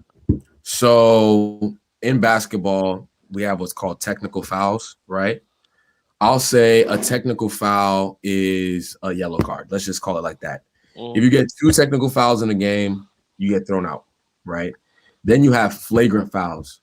So flagrant fouls are actual fouls that it's a physical foul. If you get a flagrant 2 at any point, it's like a straight red. If you get a flagrant 1, the team gets 2 shots, 2 free throws, and the ball back, right? So yeah, if you get 2 technicals, you get thrown out. If you get a flagrant 2, you get thrown out. So that would be the equivalent of a yellow and red card. Let me ask you this, Timmy, because it said Embiid's got a technical foul. As soon as he got a technical foul, he's back sitting down, bro. So it's like, well gone for that. Did he get sent off? No, I think they were just giving him a break. Okay. If you get a tech, you can stay in the game. I don't know. I don't know if college is different. Yeah, college is a bit different because if you get a technical foul in college, it counts as a personal foul. So it's almost like two fouls. So usually they'll sit because you just automatically get put in foul trouble. Ooh. Bro, I generally feel like the Sixers need another solid shooter, bro, because these men are missing like there's no tomorrow, bro.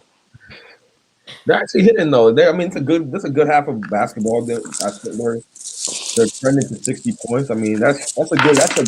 That's a lot of offense right there. 60 points. That means you trended to 120 for the game. That's a good game right there. It's for the playoffs, man. You got to focus on what I call straps, which is defense. You know what I'm saying? So that's where Philly really improved this first half, as opposed to the last first half where they gave up like 70-something points, I think, in the first half of last game. It was disgraceful, man. But now it's 2-point difference. Like it's looking very. Wait, what's the score? Halftime. 55-57. What? Yeah. Okay. Soups is here saying playoffs need guys doing triple doubles. 81 dot YG Jazz says can't wait for the Jazz Clippers. I'm looking forward to the Jazz Clippers. I'm very interested to see that. I like to see Kawhi in it, see if PG can pull up. You know what I'm saying? See what's going on. Relentless Sports Hub says, is KD and Kawhi top 2 right now? Are they top 2 right now? What do you reckon, Timmy? No. They're not. LeBron James is still, to me, the best player in basketball. I'd say KD is number 2. Number 3, it becomes very just opinionated. Very opinionated. You could put Kawhi there. You could put Jokic there. You could put Dame Lillard there. You could put James Harden there. When it gets to that top, that 3 to 10, it's a very subjective. But I think there's no question that KD and LeBron James are the best players in basketball. No question for me. I forgot about Steph. Yeah, Steph's in there. You got to throw Steph in top 4, top 3 to 5 conversation. So no. Good question. That Zane here saying, is this the only watch along tonight, Flawless? No, we will be doing the Jazz Clippers game 1 immediately following this, which will be about 3 a.m. /10 past 3 in the morning UK time. I respect you. I respect y'all, man. Y'all are doing it, man, because I'd be knocked out for those late games, and it'd be like 10:30 of my way. So I respect you. Yeah, Flawless, I can't lie. Yeah, man's got to wake up at 7 a.m. So I'm probably just going to watch the Sixers game, hold it down for you. Yeah, it's calm, fam. Yeah, no stress. You know what I'm saying? No stress. I think I'm gonna stick with Flawless. I got stuff I got to do for work, so I might just stay up, and just kick it off. Love for that. If you can stay on. If you can't, no worries. Cause I know Peter said he's looking to jump on. I know Timo's about as well. So I know there's a couple people who are looking to what's it called. I'm gonna say drop questions in the comments. You feel me? Yes. Test my knowledge. You know what I'm saying? And speaking of people dropping in as well, like I said, I have to introduce this guy, another young OG, the young Don, the self-proclaimed Oracle, the resident troll on Sarcasm City TV. My like Devontae in the building. What are you telling me, fam? My brother. That's what I'm saying. You saying you good, yeah? Yeah, good. Everyone good. Good. Everyone's blessed. Oh yeah, Temmie. Meet Devontae. Devontae, meet Temmie. Forgot you, my name, Matt. So yeah, you still be seeing each other probably like on the watch-alongs as well. Temmie will be a part of him. Devontae, you already know. And like I said before, if you've never seen a NBA, if you've never seen a watch-along on the channel, you never know who's gonna drop in at any given moment. And that, like, it's like literally like a Royal Rumble. You never know who's gonna come running down, whose music's gonna hit, and who's gonna come running down the ramp in it. But what's your thoughts on this game? You've been watching, Devontae. You've been watching in it because you've been in the comments. No, I've been more listening. I've more just been listening to you guys because Okay, all right. All right, fair enough. Fair Yeah, enough. Any questions in? Get any questions? Any questions you have, obviously, and get any questions in. Go on, Hey, Harris. boys, I'm gonna go check on my little guy real quick and be right No back. stress, No Timmy. problem, man. Yeah, Do your thing, no bro. stress. Yeah. No stress. It's all good. No, I wasn't. Go on, I'm not Devontae. gonna lie. Oh, go on, Harris. Sorry. Yeah, I can't lie, bro. Before I was watching this, yeah, man was just watching this while eating cereal, bro. I swear down, bro. Like, Enjoy, man. That's what people be doing here, man. Streaming in comfort, whether it's you with your foot massager, whether it's Devontae and Peter and Timo with the neck pillows. I need to get a neck pillow. I'm literally need to get I that. actually do. You know what I'll I'm get saying? 76s one if there is one. Yeah, Bro. I need to get a neck pillow 100% and start streaming. I need a new chair as well, man. Like there's so much shit I need to get. One of them chairs where the legs and it can kick up, it up. You know what I'm saying? So I can just have my legs up and rest in comfort. You know what I'm saying? Full comfort. Yeah, I hear you, bro. Full comfort. You know what I'm saying? And the back pain, bro. It's not the one or two that now, bro. Yeah. But what are you saying, Devontae? Who do you have for this series actually? I said I was gonna go to Game 7. Yeah, I forgot. Who did you have winning? Did you say the Hawks? I remember. Or did you say that Harris's team 7-6ers are trash and they're gonna get swept? That's what I remember you saying. No, he never said that. No, I never said that. I think I might have said Hawks, but we need the Sixers to get through. If Brooklyn's gonna get stopped by anybody. Is it gonna be the Sixers, you reckon? Yeah, bro, because Joel Embiid. Because if they face the Hawks, they'll beat the Hawks easily. So, bro, they'll actually sweep them, bro. Yeah, man. Devontae strolling through facts. Tell me we'll be back shortly, so you lot can ask any questions. You can ask me any questions you've got for him. Big up Eddie says, for real, flawless, you're a real one for these watch-alongs. Big up, man. You lot locking in it. So can I just provide say content? Go on, fam. Eddie, bro, I'm just as gassed as you about these watch-alongs, bro. You don't know how gassed I was when I found out he was doing NBA watch-alongs, bro. I was like, raw, fam. So man, I have to jump on this. 100%. You already know when that. Flawless is never sleeping, fam. I respect the work rate, though. Yeah, man, you got to get to the work and that. Relentless Sports asking about Tammy. He is American. He's from. Someone asked where he's from. He's from the DMV area. He's on the DMV. What does DMV stand for? It's just basically Washington area. Yeah, that's what you're saying. That's but why DMV doesn't actually stand for anything. Well, I can search it up. If you want. Search it up. Yeah, I thought it was DMV. I thought it was just when I think of DMV, I always think of the driving testing. That's what it is over there, isn't it? It's DMV. Yeah. Like driving motor vehicles or some shit like that. But yeah, he's from the DMV area, Maryland. He was saying that's why Wizards are his team. That's what he was saying. Pick up everyone that's luck. Shaq can't brag about being the last center to win an MVP, says YG Jets. Why? Who won one after him? Who won one after him, Devontae? Yeah. Ah, right, okay. But like Big Shaq. We got everyone that's locked. We're counting Giannis as a power forward. I don't know, are we? Wait. That was the last one to know. See, that's what it stands for. DC, Maryland, and Vermont. DMV area. That's what Kazim's saying. You know, every time I think of Maryland here in America, I keep thinking the cookies, you know. Like, I'm going to ask Timmy if he's tried the cookies. The cookies are fire with tea, bro. My greedy ass thought the same as well. You know what I'm saying? I just bro, they released some Oreo flavored cookies. Obviously, they ain't better than the original, but it's something new, innit? Yeah, man, 100%.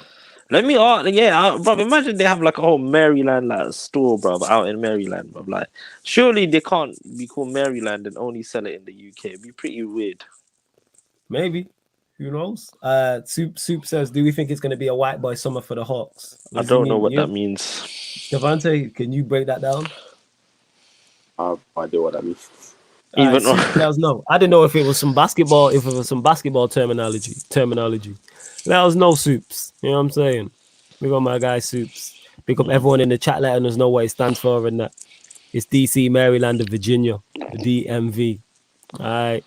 See, I hear some brothers saying I'm from Virginia, bro. So it's very confusing now, bro. Yeah, but it's just the area. It's like, I suppose, if you're from Leeds and you say, right, I'm from Yorkshire. Yeah, I hear that. You know what I'm saying? It's the same shit. The same shit. Or saying like I'm from Sheffield. It's Yorkshire.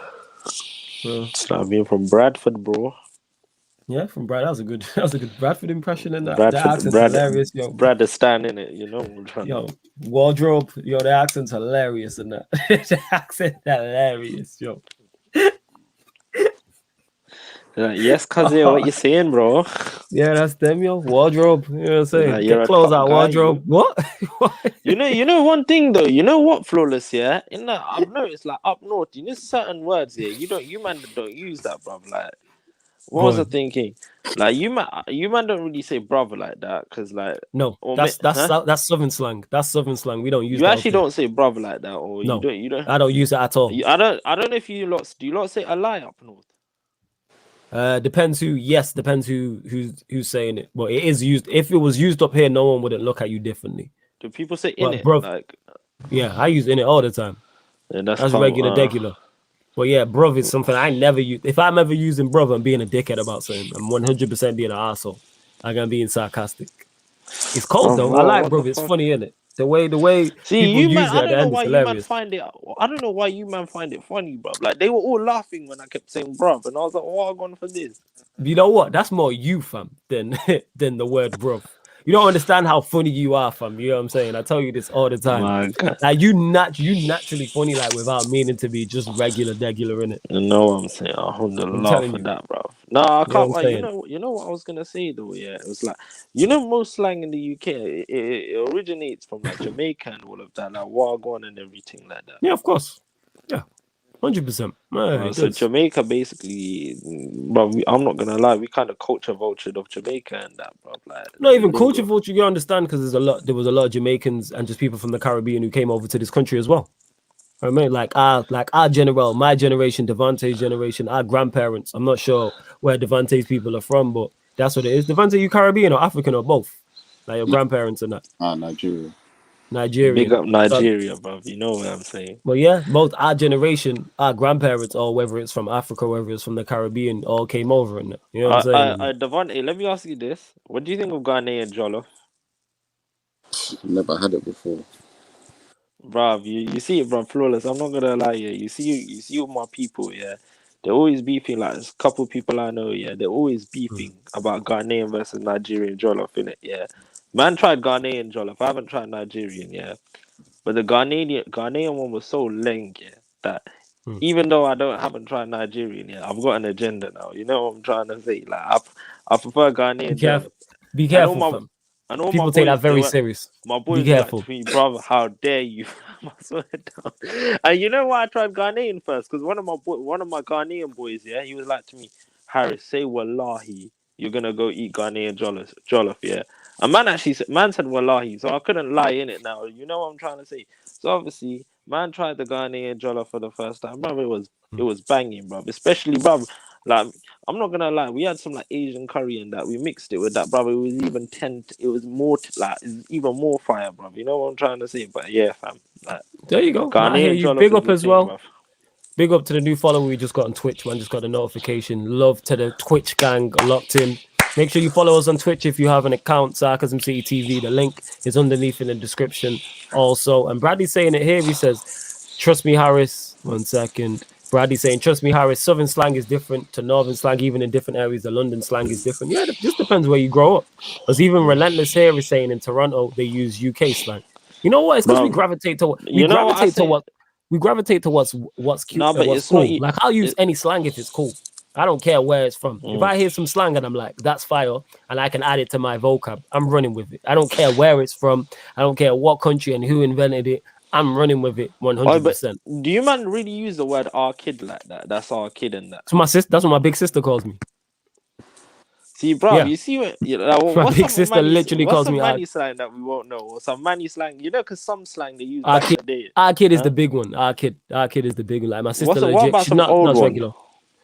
I'm trying to think. No, there was some like, bro. I remember, yeah, when people used to say, yeah, that's my blood, They used to be blathering. What are you telling me and all of that? You know what I'm trying to say? And then it's like, fam, never heard that. Bro, from Never Diary heard of a that. Bad Man, bro. If you know people, you know, bro. Yeah, I hear that. Kasim, this is how we know we're getting new people and that because he said, Flawless, where you from, my guy? I'm from Manchester, born and bred. Big up Manchester 0161. Born and bred. You can tell But by the Flawless accent. Flawless has an 0121 poster in his bedroom in it, so it shows how loyal he is to Manchester. Why would I have an 0121 poster? You know what I mean? Like, why would I do that? Where the real second city? Where the real second city? The 0121's Birmingham. I'm not gonna lie, yeah. I got a lot. You had of no hate idea for about this. that, did you? But let Go me just land on this now. I'm gonna let you land going. I know there's no wheels on this plane coming out, but go on, I'll let you land on that. Manny is better than London, people. I'm sorry, but it had to be said. Like Manny is actually like people say you're an idiot, but Manny's something else, man. Like, bruv, it's better than London, people. Like I said it. Depends on you know what the thing is though. It depends on you. It depends on your personality and what you like. Like I like London because one thing I do like about it when I go, you can just get around easy. That's what I like. But Manny is like you so can get from so- east to west quick. Yeah, money is chilled though. Nah, you like can't. there's You can't get from east. no east No, to you- west. What do you mean? It's long. Of course It's you can. actually long. When I'm By on the what- tube and that, By that's what quick. mode? By the tube. Yeah, man. Nah, that's Bruv, not the tube is long, man. The tube is long as well. The tube ain't long when I use it, innit? It's When an I was hour on moving the around, it central. was easy. It's literally an hour on the central line. Bruv, I went Maybe I wasn't central. going. Maybe I wasn't going that far. Obviously, you man are from Devontae, you're from London, so you'll know But better than I'm me. from What I'm Reading, saying innit, is, so I'm close. what I'm like. saying is the fact that you can just get around from place to place in it. Every time I've been in London because we've been for events and stuff. Whenever we've landed at like normally Victoria, getting to wherever we needed to get to was quick. We were there in like 15, 20 minutes. I like that, and then we could get back and move around and the shit. So that's what I like. No, you do, but you know what it is when I hear what you're saying, innit? Because remember, but even the tube, just sitting on the tube feels so long, bro. I don't like the feeling, bro. I ain't been on it for long. And truthfully, I'm thinking every time I'm going to London, the reason why I'm biased, every time I'm going to London, it's for something. Like I'm going for an event going on. Actually, that's why I go to. I'm going. Like, I'm going for carnival and stuff like that. Like I'm not going there with any stress or work. You know what I'm saying? And I'm going there to enjoy myself. So maybe that's what it is. Maybe living there would be different. Well, it depends what you like. That's what bro. it is. Temmie, I was gonna ask you, yeah, do you know about Maryland cookies? Because you're from Maryland, like Flawless is telling me. Maryland cookies. How is it? It's literally the Pengus cookies. Like everyone in the UK knows about them. I don't think they're from Maryland, no. I think they just called them that by I accident. can't believe these wasn't that. absolute frauds. Yeah. They call themselves Maryland, yeah, for them not to sell it in Maryland. You know how heartbroken I am, bro. Yeah, Are you gonna call your cookies Maryland and not sell them in the motherland of the cookies, bro? You know what I'm trying to say? In the motherland of the cookies. You're a fool, you know. Bro, I'm guessing Temmie's just eating Chips Ahoy and all of that for cookies and all of that. That's hilarious, man. You're a fool, you know. You're a fool. No, but yeah, jeez. wait. Temmie, what cookies do you eat? Like, if you were to eat cookies, like, what's the brand everyone goes to? Isn't it just Chips Ahoy? Famous Amos. I've never heard of Famous Amos. Yeah, Famous Amos with cookies for sure. What else? I'll eat Chips Ahoy, sort of. What else? What else am I missing? There's like fast food spots that'll have good chocolate chip cookies. Yeah, I know. Yeah, no, I'm not proactively going to buy chocolate chip cookies for myself. He's staying in shape, man. Tell me out here staying in shape. That's why. The way, bro. He out here staying in shape. His body's a temple, man. That's what that is. You know what I'm saying? Not as of recently, man. I don't know. Somebody brought Kit Kats to my house, and they gone. They're gone, or they're like right here. They're like right here. Bro, they are hella addicting. I can't. Bro, our Kit Kat, Flawless, in it, our packets. What are they like? Mini Kit Kat packets, bro. And actually, oh my come. Love to see this. Yeah, no, I was gonna say, what was the man gonna say? Yeah, Flawless, you know, most Americans, yeah, they don't really have kettles like that, bro. When I was speaking to them, I was like, how do you not have a kettle like that? Like, wagwan if you want to make tea. And like, tea's not a big thing over there. Not like, a big thing over there at all. Temmie, I'm telling you, if I put like, bro, just start drinking tea. It's such a peng drink. I drink tea every day. No, but like you English tea or like the like green tea and all of that. What's English tea? Flawless, how would we describe English tea? You're talking about what make, like what brand is the tea you're drinking? Or like PG tips. Yeah, like PGT. He's asking. But I don't think in America they have PG. How do you make the tea? Like you put the tea bag in, then you put the kettle in, then you put the milk in, and then you put the sugar in. Well, okay, so yeah, I don't use milk and sugar in my tea. Okay, are you drinking green tea or something, or herbal tea or something? Like that? I don't. There's a mix, so I'll do like green tea. Then there's like teas with like flavors, you know. Turkish tea is paying, bro. But yeah, no, I usually just do cream, whatever tea I have, and honey, and I'm usually good to go. No, but you know what we do, Temmie, yeah? So it's like Like there's in UK, the tea and biscuits is a big thing in it. So like, yeah, he's a Wizards fan. He's a Wizards fan. Yeah, You know what's great about this, Harris? The way you tweet on the night time is exactly how you talk on the stream at night, innit? This is the type of thing I see when I see you. For any of those who follow Harris on Twitter, this is the type of things he'll be tweeting, and you'll see it's 100% him. And that this guy said, I'm still not over him saying how they're not going to sell Maryland in the mother of Maryland cookies in the motherland. You're a joker, fam. I swear down. Oh yeah. If you guys want to hear me talk basketball, follow my other Twitter page, which is just Temmie Talks _. There you go. Because I usually try to keep the United stuff. You know what I'm saying? So follow Temmie Talks _ people. Make sure you follow him. You got a channel as well. Plug your channel as well. Oh yeah. Also subscribe to the Wavy Baller Hub. I haven't been able to put out content as much as I'd like over the past like month or two, but it's gonna be like an all-encompassing sports channel. Right now, it's just the United show, but I'm hopefully trying to get some NBA stuff on there. Everyone subscribe to that. Yeah. Because the way I talk basketball, I can talk football the exact same way. You kind of. I've been on shows with him. I know people, and you'll see him on here as well. But Wavy Baller Hub. Make sure you go subscribe to the channel. Oh, man, man, really tried that. Nah, fam. Oh my god. Is the game not started back yet? It's not started back yet. Man, like Seth Curry, I love this guy, bro. Flipping hell, man. A good basketball game right here. Let's go. Whoa. What? You know, 7 out of 11 FGs. What does that mean? The FGs field goal, free throw. So sorry, an FG is just a shot taken. But you said FG. Yeah, it's field goal. Okay, yeah. Okay. No, because don't they do like FG percentage? But what, like, it's FG, like, because it's saying 7 out of 11 FG. Is that just the same as FG percentage? No, so you made 7 out of 11 shots. Okay. So you attempted 11 shots, you made 7. So an FG percentage is not the same thing, because I thought the FG percentage would just be that times 100. So just do 7 divided by 11. That's your field goal percentage. Oh, so if you shoot 5 for 10 from the field, you shot 50% from the field.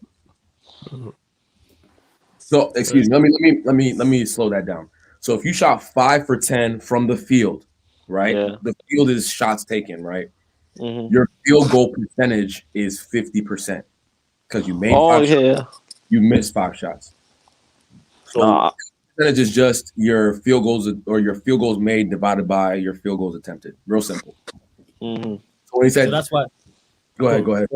No, I was gonna say that's why Devontae was out here calling playoff PG 13% and that being very disrespectful. You know what I'm saying? Being very disrespectful. Yeah, what are you gonna say when he puts on a classic performance tonight against the Jazz? Then I'll give him praise. I like him. I like Paul George. Even though you're calling him PG has some jazz demons. He has some jazz demons he has to overcome, man. What happened? Go on. Tell me what happened. Worst playoff performances I've ever seen. I dropped in an elimination game against the Jazz when he played for the Thunder. I think he had like 4 points in an or 4 or 5 points in an elimination game. Cool. That's why he has that pandemic P title. And he's also had a lot of bad performances in the playoffs in general. So, but still, very good basketball player. Going and beat. That was light work for him. Yeah, I was gonna say in basketball, are there like any stats that can be like misleading in that? Because it's like, you know, in football, like chances created, like a corner is a chance created. Like for me, that's not a big chance. You know what I'm trying to say? Are there any misleading? Because I feel like basketball is very heavily stats based. So it's like how much should I rely on using the stats? You know what I'm trying to say? Obviously, you should look at stats. But I still believe in the eye test for basketball. But there are some misleading stats. Like one, I would say that can be misleading sometimes. Not so much in the playoffs, but plus minus. Plus minus is a stat that like essentially tracks how many points are scored or points scored against happen when you're on the court, right? So if your plus minus is like a plus 10, right? That means while you were on the court, you like your team outscored the other team by 10 points, right? There's sometimes dudes who are on the court, they might not be playing that well, but the team is playing well, but their plus minus is going up. You see, or their plus minus is going up, If you're using them stats and like trying to gas up a player with that, bro, you're shameless, bro. I'm telling you now. It's like That plus I would, minus. It's a good I would. stat. It's like it can be You misleading. have. I feel like you'd have to watch the game to back the stat in that one. Mm-hmm. Because, for example, the Suns versus the Lakers, I don't know the plus minus scores of each one's in it. You know what I'm trying to say? But at the time, like say after this game, like I would be like, yeah, like this is true. But if I haven't seen the game, like it can misjudge your like whole perception of everything. Mm-hmm. Yeah, but stats in the NBA are pretty telling. I'll be honest. Okay, that's fine because it's like football stats. Yeah, it's like even for example, it's like a lot. Even assist stats can like be misleading. I feel like hear me out for Masri. I feel like assists where like for example when that Bruno Everton goal in it when Wan-Bissaka just literally sideways passed it and Bruno scored like an absolute banger they should like make a sub tier and call it tier 2 assists so they know they're the shit assists, you know what I'm trying to say. And it's like on a level because then if you do that like have two to three tiers then you know the quality of assists being made in it and it forces people already. like, how is that though, Devontae? There's big chances created. There's loads of metrics you can use. No, but you know the big chances created. But you see the big chances created now. Oh yeah, that's true. Wait, you know the big chances created, if someone heads the ball from a corner, is that a big chance or is that just a chance created? It depends. It depends. They take into consideration the speed, the angle. Basically, a big chance created is it's based on data of like 30,000 similar events and how often someone scored from that particular area. So each area in the box has a particular percentage depending on the angle as well of how likely you are to score from that place. So a big chance created is the easiest way to judge the quality of a chance. Because most stats are going to discredit a big chance created, and really there's no stat that's perfect that's going to tell you exactly what happened. That's the best you can use. And it's even like pass completion, like I feel like for example, I prefer it when it's broken down and they're like so and so player made this many forward passes, sideways passes, backward passes. But that's the problem with football. Football fans don't really care about that. They just care about goals and assists. Whereas in basketball, they literally I've got the stats in front of me. Watch, they break down every single stat. Devontae, what website can I use to see this on all of that? Literally, just go to the NBA official website right now. Say no more, man. Like they're fixated about the number of a goal or an assist. Whereas in basketball, if you get 50 points, but it took you 45 shots, and no one really cares. Like, that's true. They don't care about efficiency in football, but that's because football's a low-scoring game. So one goal in football changes the course of a game so much. Like a goal counts for like 0.08% of all events that happen in a football match entirely. So if you were to score a goal, it changes the whole complexion of the game. Whereas in basketball, it's high scoring, so it's more about efficiency.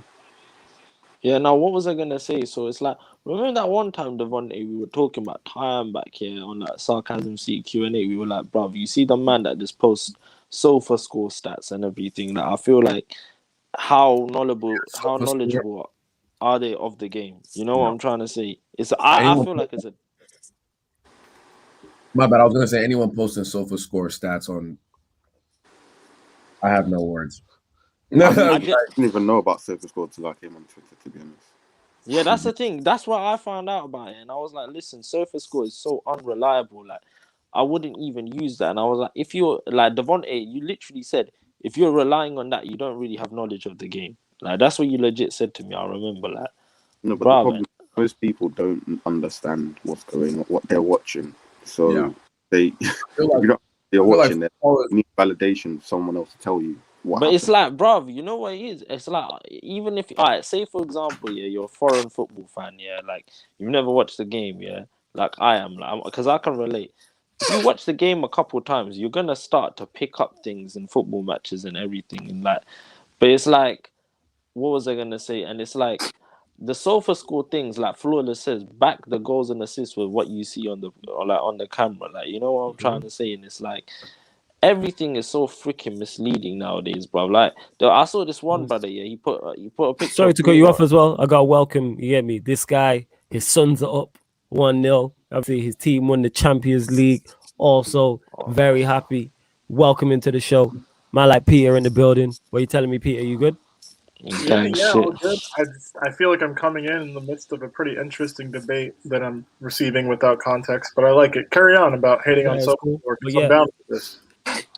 Yeah, go on, Harris. Carry on. No, I was just but it's like the thing is, you can use SofaScore, but the way they manipulate the stats is not. I don't rate the way they manipulate the stats and everything, and it's like, for me, for example, they'll come up with a player rating and it'll be like Paul Pogba like 5.6, and I don't think Paul Pogba's played shit when I've seen him. You know what I'm trying to say? And I was like, that's based on SofaScore. The brother probably just has a list of criteria to tick off, and it's like boom. But it's like these SofaScore apps, yeah, it stops people's creativity as well as a football fan, because like, you know, when you're watching football and everything, like, I feel like you should watch it with a creative mind in it. When everything is quantified to numbers, I feel like someone's creativeness goes down as well, bro. Like, I don't know what I'm talking about in it, because it's like 2:20. I can't lie in it. 2:22 is early for me, so I do know what I'm talking about. But you learning, man. That is what it is. You're asking questions on something that you don't know about to people who know more than you. There's nothing wrong with that, fam. Don't ever feel stupid for asking questions. You know what I'm saying? I'm learning too. SofaScore weights tackles and take-ons more effectively, in my opinion. So players who are high in each of those, like really good dribblers or really good ball winners, will get inflated SofaScore ratings sort of contextless from the rest of their team. Like, if you notice, N'Golo Kante under Tuchel hasn't had a bad one because he's over there winning the ball all over the place. And it kind of like, even if you were the one to say, give the ball away to create a duel to win, you would still get that in your SofaScore rating. Every time you give the ball away and go into a duel, if you win that duel, it looks good. If that makes any sense. But Peter, should I say something? Before you continue, Harris, as well, yo, Peter, me, my Don, Termy, meet Peter. You hear me? 2 American Donnies on together and that. So yeah, just to introduce everyone. Yeah, man, I gotta introduce everyone. Yeah, man, American link up in it. You know what I'm saying? But go on, Harris, carry on, say what you're saying. Yeah, no, but look, Peter, yeah, this is the thing I never said, because I know, yeah, you watch football and then you match the stats, because I'm pretty much know that you watch every single Chelsea game. So I know when you're looking up, I know, yeah, because I know who you are. You're not reliant on the SofaScore stats. You know what I'm I don't even have the app, to be honest. I've never gone on it. That's what tells there's my answer, Rob. You know what I'm trying to say? It's like, bro, I thought you were defending it because you use it, bro. No. I'm just telling you that's how it works. People didn't start pulling up SofaScore screenshots to put on the timeline until like 2 years ago. That's a bunch of nerd activity. It didn't always happen. Yeah, there's nothing wrong with stats. There's literally nothing wrong with stats, but especially in football, I think the eye test is like, if you look at stats, like stats will tell you Frank Lampard was better than Iniesta. You know what I'm saying? Like, yeah. Come on, like that's what it is. You know what I'm saying? Like, relax. You know what I'm saying? Like, you need the eye test. Like, I love Bruno. There's so many midfielders I take over him, even though his stats are like amazing. You know what I'm saying? Yeah. No, that's the thing. Really good player, but there's so many players that are better footballers than him. You know what I mean? I say all the time, you have to watch yourself and then make your first judgment on the eye test. And then you look at the stats to see if it backs it up. I say this all the time. Like, you might see a striker and think, this striker is one of the best strikers I've ever seen, cold. But then you look at his numbers and he's got 5 goals in 30 games. Then that lets you know he's not. And because the eye test can trick you. You get what I'm saying? It's like it's the Firmino effect. You know what I mean? Like, remember when Liverpool won the title? I think he scored like 12 goals. And like, he was amazing. Like, he was absolutely amazing that season, even though he scored 12 goals.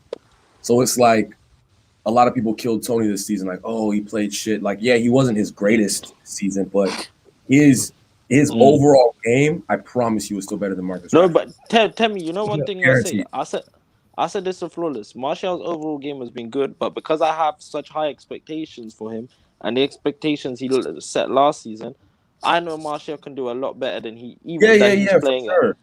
But the way people were talking about him, it was like, oh, he's got to go. Like, it's really but you know what I don't like about these fans? It's like when Martial got them 17 goals, it's like, oh yeah, like he just fluked it. Like they were bare disrespectful about it. You know what I'm trying to say? Like he wasn't getting the praise and I felt like for that season he should have got a lot more praise. No one gave him his flowers like properly that season. Like a couple fans did, but no one gave him the true respect. Best believe I did. I was out here, bro. Like, you know, I'm not gonna lie. I was saying the start of the season, Martial will get golden boot, bro. Like, I look like an idiot right now. But you know what it is? Last season I was saying he's better than Erling Haaland. People were, that was not one of my best takes. But but you know what is Temmie? But you have to look at the context of the situation, innit? It's not like, bro, like, for example, it's like Timo Werner, Chelsea fans, and this is why, I say, bro, don't use it. I know you, like, Chelsea fans say, oh, yeah, but he's got a Champions League. I ain't trying to hear that. I wasn't going to actually say that. I was going to let you rock, but I might say it shamelessly now. No, but it's like, I'm going to give you an example. You see Timo Werner, and what it is with Chelsea fans, they want him to work. Like, I can tell, innit? Like, I feel like a lot of fans, some are just frustrated or some just feel sorry for the guy. When he scored second top scorer in RB Leipzig, and he scored literally 36 goals or something like that. What Chelsea fans thought they were getting is not what they got. I call them catfish footballers. Who is this? Wait, who is that? Go on, who is it? Go on, let us know. He's on fire. What's his name? Oh, Bogdan. Rubbish. Nah, it's too skinny to be Bogdan. Who is this guy? Who knows? Is it? Yeah, it is. He's hit 2 in a row. Did he lose weight? I swear he was fatter on the them last game. Huh. Anyway, Karen. Yeah, no, but it's like Timo. I call them like catfish footballers, innit? Like what you expect is not what you get in it. You know what I'm trying to say, innit? And that's what brilliant. That is what Timo Werner is. You know what I'm trying to say? Because brilliant, yo. This is why I call you a genius, man. Never change. Man said catfish footballers. That is brilliant. That is absolutely brilliant. I thought Werner was going to be the white Aubameyang, like best case scenario. Like horrible overall play, but would just put the ball in the net. But that's the thing. Ball in the net, I'm kind of Timo's actually not a bad footballer. You know, he has a lot of flaws in his game, but I think because he's missing so many big chances, like people can't unsee that. Like they're so easy too. That's the thing. He's getting into the positions which, like, to get those easy chances, and then he misses the chances. Like to get 100%. To get to that chance, you have to do a lot of good things. Like he has pace in behind. You know, he's not that strong, but you know, he gets where he wants to go, and then he gets his shot off. And like the Champions League final, hit a standing leg from a cutback. You just know if it was Aguero on the end of that chance, we would have been down 1-0. It's not just that one. There was another one after that where he. But then the one after, like, you can't miss stuff like this at this level. No, but for example, you see the second one. The reason he missed is because his first touch made the ball stuck under his foot. Yeah, I don't like his first touch. He doesn't. He's not a good technical player. I don't like his. Can't dribble, and his decision making in the final third isn't that good. Devontae, I don't like the way he receives the ball. I really don't. I remember that Liverpool game. I was like, "Fuck my life, this guy, man." I was like, "Fam." But these are things you're meant to learn from a young age, and he just doesn't have it at his age. So there's nothing that's going to change. So he's just going to be a limited player all throughout. And that's being limited. Just finish your chances, bro. No, but you know what I'm trying to say. I take team. I have to get to this.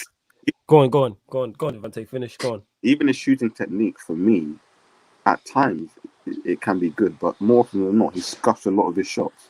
Now that might be, I'll give him the benefit of the doubt that it might be confidence reasons, because at Leipzig he did used to smash a lot of them into the roof of the net. But I mean, just that's the thing. If he was scoring, no one would care that he can't really play that much. But now his deficiencies are there for all to see. So. Big up Drizzy Dubs for the super chat. He says, Harris, your Sixers should get their plane ticket ready for Cancun. They are trash. What's your thoughts on that, Harris? Bro, the game's not done. The game's not over yet. So like we'll see. Man drop peas in it. But you're confident the Sixers get me sweeping, yeah? Your Sixers are sweeping in that. Get the broom out. Gosh, fam. I just want to cry right now, bro. I was listening to you guys talk about like stats with context.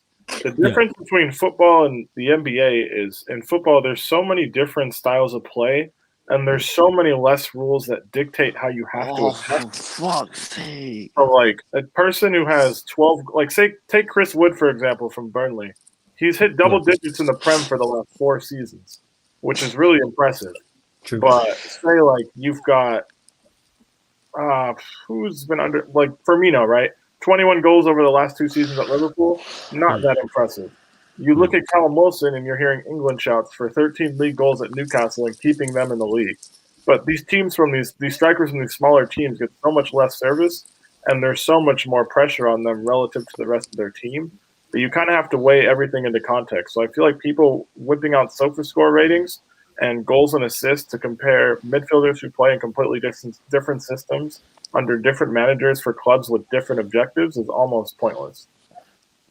The thing is, people with the stats, it's people in football anyway, they only look for the end result because obviously I said it's a low scoring game. So it's whether you scored or you assisted or you created a chance. But in terms of someone that's creative, you can be creative. A stat that can show you your creativity could be your progressive carries. But most football fans don't care about progressive carries, for example. They just care about chance ratings. But if you dribble or dribble take-ons completed in the game, like they don't care about those stats that show creativity. Whereas if a football club that actually uses the stats properly to scout players takes all these things into consideration. Yeah. Whereas a general person just cares about if you scored, assisted, or you created a chance. So, I mean, I would say don't use the stats unless you're going to use all of them. That's what I would say. Exactly. But you know what? Fam. I just want to. Well, Drizzy does love for the super chat, man. Much appreciated. But Harris is saying enough. He says, Harris, you need a tissue. That's what he's saying, man. He's saying your Sixers are getting home. You're going home, fam. That's what he's saying. And that get the tickets to Cancun already.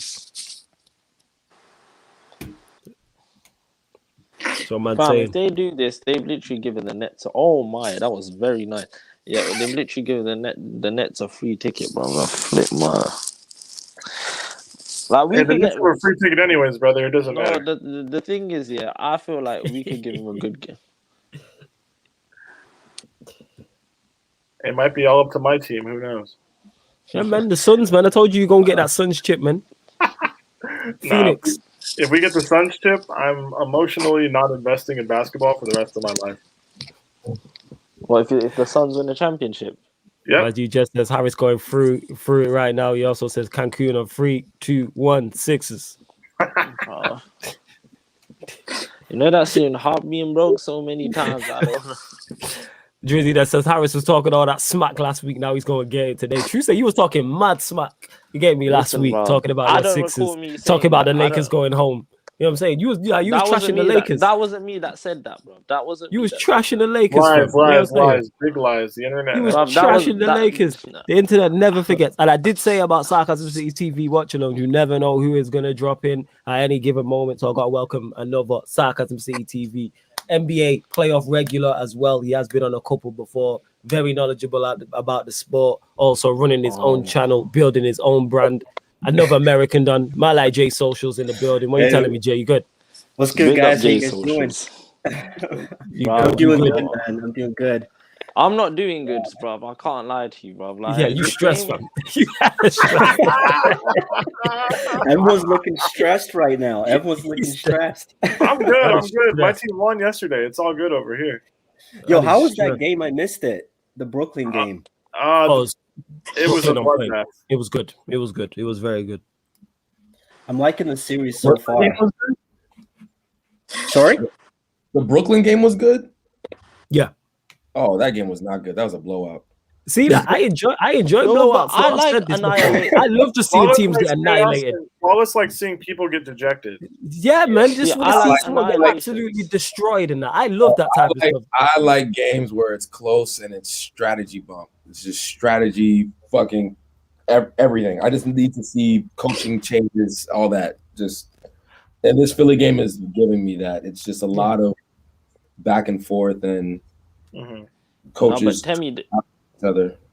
But Temmie, there's this saying you should humiliate your opponents in it, yeah. Nah, and that's what I love. With that, though, Temmie.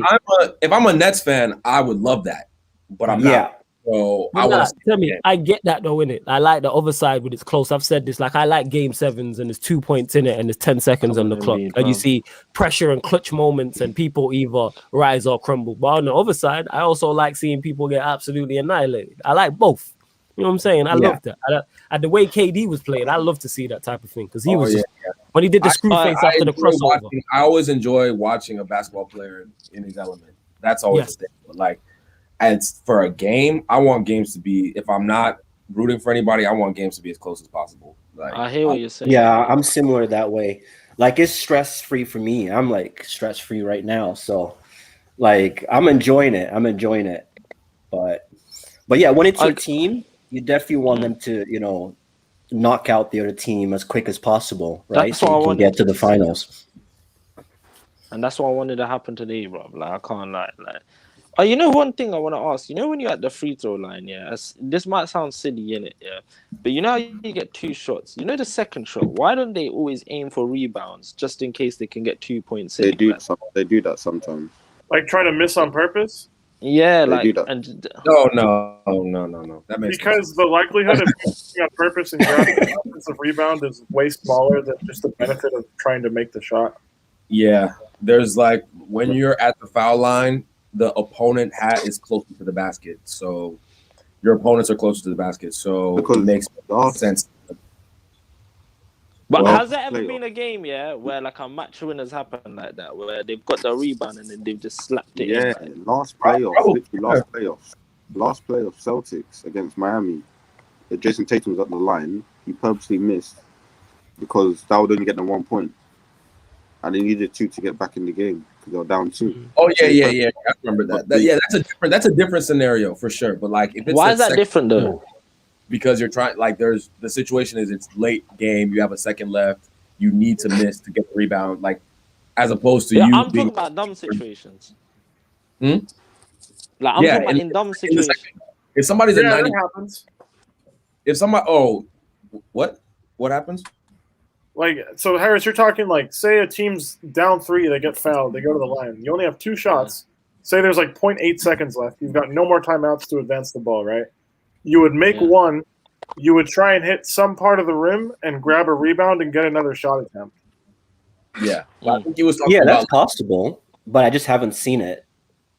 Yeah, no, I think he was talking about like a second quarter situation. Like, why wouldn't you do that in like the second? Why would you just do that? It's like, I don't know. Free if you're a good free throw shooter, so you always take the chance of.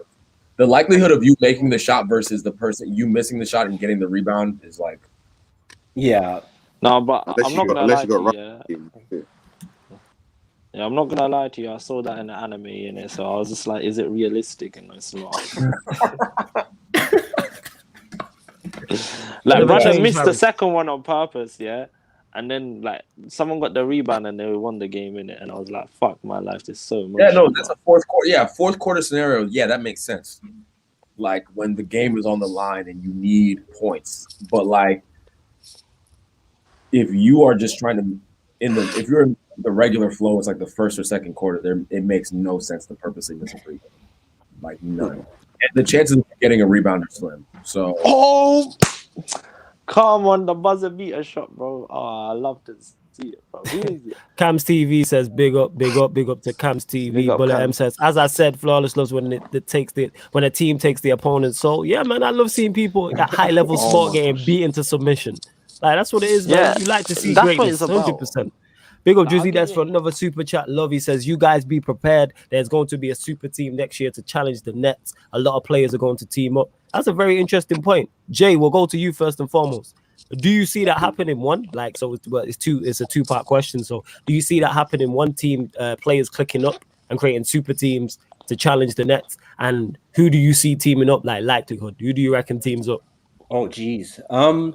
Well, it seems like that's what's happening in the NBA, right? In the last couple of years, it's ever since LeBron took his talents down to South Beach. It seems like everybody is doing that, but I don't really know. Like the Nets, they're pretty like what other players in the league are going to come together and be as strong as the Nets? Like that's the real question. I can see it happening, but I don't know what players are going to come together and be good enough to still challenge the Nets in the East. Yeah, I can't really think of that. I feel like it's possible, but I just can't think of any players that would be good enough to come together and dominate over the Nets. All right, fair enough. So you're basically telling everyone to go to the West then, if they're trying to super team and click up. You saying go to the West. Everyone, there's no point in being in the East. Just go to the West and try there. Yeah, I can't. The Nets have very experienced players, right, that have been there and done that. And I feel like the other players I could think of are all still not newish, but they're still pretty young in the league, and they don't have that championship experience. Yeah, Same to you, Timmy. I'll go to you. Yeah, to the same exact question. Yeah, no, that's a great point that Jay made, and I think that there's not really the free agent market isn't this summer. It's not like a ton of great free agents out there. Kawhi has a player option. I'll try to break down them. So all these contracts, right?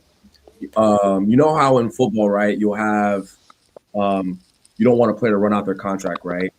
So that they don't go for free or walk for free. We have what's called basketball has what's called unrestricted free agents. So in the summer, your contract runs out and you can go to whatever team you want, right? So Kawhi has a player option to say, I want to void the last year of my contract to become an unrestricted free agent. So let's say they lose to Utah. He's like, fuck it, I don't want to be on the Clippers anymore, right? He then, can choose to go to LA, maybe. He can choose to go to Philly, whatever, right? Chris Paul has a player option. But then after that, it's Kyle Lowry, I think, is unrestricted. DeRozan. There's a couple players, but I don't think any of them are to the point where you're saying, oh, yeah, if LeBron gets DeMar DeRozan, they're going to – no, I don't think that's enough. Enough. Devontae, same to you. There's two-part question here from Drizzy Des. Yeah, for the super chat, yeah. I know you tired over there, fam. I just got a cold or hay fever, whatever. Yeah, man, it's calm, fam. No stress. In the East, other than Miami, there's no one's going to go anywhere else. In the West, boy, if the Lakers can get either Bradley Beal or Dame somehow, then maybe, but they don't have any trade assets. Like we were saying, who are you going to trade? What's his name? Kyle Kuzma, Taylor Horton Tucker, or Caruso? I don't know. They only traded everyone to get AD, so they've got no trade value. So unless the Wizards somehow give them Bradley Beal,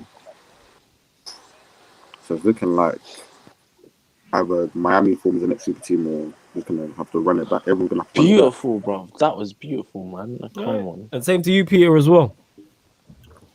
It's really a question of who has the assets and the potential to really become a super team. Who's one blockbuster trade or free agency signing away to compete with the Nets. And best case, most realistic scenario would be Klay Thompson coming back healthy from the Achilles and ACL injuries, Steph still being Steph, and getting Kawhi to opt out from the Clippers and go to the Warriors or something like that. Or for the Warriors to trade for somebody, because you've got Oubre, you've got Wiseman, and you've got who else do they have on their team? They've got Andrew Wiggins, so they've got enough salary to do it. You would just kind of have to dupe somebody into actually making that trade. But I don't think it's that simple, unless Dame forces a trade. But I mean, we'll just kind of have to wait and see. Yeah, man. I can't wait. There you go, Drizzy does. I hope you got 4 fantastic answers in it. So I hope that it satisfied you in that. But you can ask him himself. You said Flawless is Jay from the 416. I'll let him answer himself. Yeah, from the 6. Well, I'm from Niagara, but Toronto is just next door, so we rep Toronto. There you go. I love Toronto. Toronto's a great city. I love Toronto. Yeah, I'm always there all the time in the summer. So. Oh yeah, I've been to Toronto one time. One weekend. Oh, what a weekend. Bruv, I need weekend. Hey, Harris, I'm going down to San Diego next weekend. Bro, snap it for me, I Peter. haven't been to San Diego, but I've heard like some really amazing things about that city. It Like, sounds it's on my amazing. bucket list. Definitely. Anytime any of you are in Southern California, let me know. Oh, 100%. Wow. Shout out you 100%. I Anytime. was in LA 6 hours away, and you'll see that you're close. not SoCal, but If you guys Yeah, ever then- come to Toronto, target the Caravana. You target that weekend. It's the August long weekend, the first weekend in August. So yeah, that's like the best. That's the best party in Toronto, man. Like it's like Caribbean festival. People from all over the world just show up. Mostly, obviously, the States, Caribbean, and then you get people from Europe as well. But it's live. It's live. Yeah, that might be on the bucket list for next year. Still, I'm not gonna lie. That sounds you got flawless very guys. appealing. Very appealing, and that extremely appealing.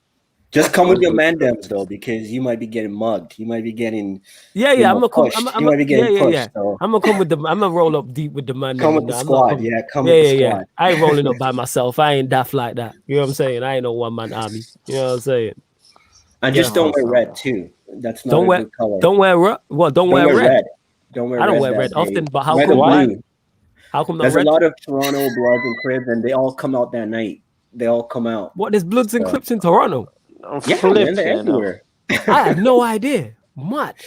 Not that I know of them, but Yeah, you know, they're out you there. just got to be careful. Like you just gotta That's just crazy. know whose shoes you're stepping on, kind of thing. That's crazy. Bro, but you know, like the Bloods and Crips here, I'm so confused at this point because you got Bloods who chill with Crips who are parts of the Bloods. There's this purple gang now as well. Apparently, like it's all a bit confusing, bro. I'll tell you that now. Like, and I was like, you see the Bloods and the Crips, yeah. Like I actually like when I was like 16, I watched this video. It literally started from a high school, bro, like a middle school or high school, yeah. This one brother just started either the Bloods or Crips from school, and it's like that brother, the guy who invented it, got killed by a drive-by, though, innit? Like, but fam, that gang is probably the longest gang in history in America, probably. Like, I would say, you know what I'm trying to say, like. But I think there's a lot of wannabes too, right? Yeah. There's a lot of people who are attached their names to it or claim that they're whatever. And cause a lot of trouble too. So, I hear that happens everywhere. Peter, are the Bloods and Crips where you are? Yeah. I mean, it's not like as prevalent as you would think, like being in Southern California, but yeah, no, I mean, it is what it is. There's a bit of it everywhere, I would say, in California. I wouldn't be surprised, if there were Crip gangs beefing with Crip gangs in other locations, but they probably shit like that. As well. I've heard rappers talk about that. One of my favorite battle rappers who's a Crip speaks about that. Like when he got shot, he was like, I got shot by a fellow Crip, which is mind-boggling to me. Wow, that's crazy. You know what I'm saying? Man was like, yeah, I was shot. He's like, I'm beefing over Crips. I'm like, surely that defeats the purpose. You know what I'm saying? Yeah, surely that defeats. Sounds a bit counterproductive, but fair enough. It's extremely counterproductive. If I'm a Crip, the one place I should be safe is with other Crips. Surely, but they ain't on what did he do though? You know, was he sleeping with the guy's wifey or something? Was he like, you know what? I think it was just beef. But yeah, people talk about that. Drizzy doesn't say Snoop Dogg's a Crip, but he's cool with Game and Games of Blood. That's why I just don't pay no mind. I pay no mind. Games of Blood, you're a Crip, but you man do tunes together. We seen R.I.P. to Nipsey and YG. That man, get me, was all on tracks together and that. So yeah, it's crazy. No, but Toronto is safe though. Toronto's safe. It's just that night. It's just that Caribbean hip hop night. A lot of the hip hop artists come through, and so because of that, you're gonna meet all works of life. Yeah, especially when the bars are hot. Everyone's getting cranky. That does happen. Yeah. See what this is saying there? Drizzy put a super chat in and jinxed the Hawks. One. Wait, which one? When you said Eric, you're nervous, and now they're up at like 15 on my screen. Oh yeah, 16 for me. Much. I just you feel. Are you guys still at halftime or? End of the third quarter. Where's everyone at? We're in the fourth now. Fourth Oh, quarter. you're the fourth? Okay. I think I'm a couple, like, probably like 30 seconds behind. I'm loving this play, bro. You know what, Peter? I'm not gonna lie. The most entertaining NBA team that I've watched, is probably the Suns, bro. I don't know why. It's probably Chris Paul, but I just love watching Chris Paul every day. Like, he's so entertaining to watch, man. We're like the lovable team for neutrals. I didn't know that. Like, well, at least this year. I mean, do you hate any of the Suns players? no, not really. You don't really have too strong of Jay Crowder. Okay, you like LeBron, so it makes sense that you hate Jay Crowder. What? Explain that to me. Like, do they have some beef or something? LeBron's been smacking Jay Crowder up and down the league for the last decade. Pretty much, like that's essentially what it is. He was rubbish. No, like, but LeBron fans hate Jay Crowder more than any LeBron fan should hate any role player that's ever existed. Nah. There's been more annoying role players for sure. God, who's been a more annoying role player? Lance Stevenson used to annoy the hell out of me. Who else was really annoying? Who? Kuzma, right now. Oh no, I'm talking about players he's playing against. Oh, yeah. I'm sure LeBron's annoying Kuzma as a teammate. That's for sure. But no, yeah, there's been a lot of LeBron villains. What's his name? Another teammate, J.R. Smith. Hey, respect J.R. Smith, right? J.R. Smith, J.R. Smith helped LeBron. J.R. Smith did some dumb shit, but he also helped LeBron a lot in his career. So. Oh yeah, he did. Yeah, a lot. Sure. I'm not gonna lie though, that 2018 Finals, I think he ruined like an all-time great single game performance. Oh, of course, LeBron. I was so frustrated. I was going down to the shops down in LA to pick up, and I was watching on my phone. And as soon as he did that, I just cut off my stream. I'm not watching. Was that 2018? Yeah, I remember that. Oh my goodness. Yeah, I never felt so angry as a neutral fan at anything in my life. Yeah. I was like seething with anger, and I was like, I need to not let this get to me, but I'm so pissed. LeBron was painting his greatest masterpiece, and he got ruined by a guy who was just high. Prime KD, Steph, Draymond, and Klay Thompson on the other team. And LeBron had 50 points. I do remember. Say that again, Devontae? Say that again, I'm saying, Devontae. do you not think LeBron could have finished it himself with a shooting over Steph? Well, I think it was more of like the supporting cast didn't show up. That's what pissed me off in that series. It was just like snap out of it, man. Like he hit his free throws. Firstly, we're not talking about it.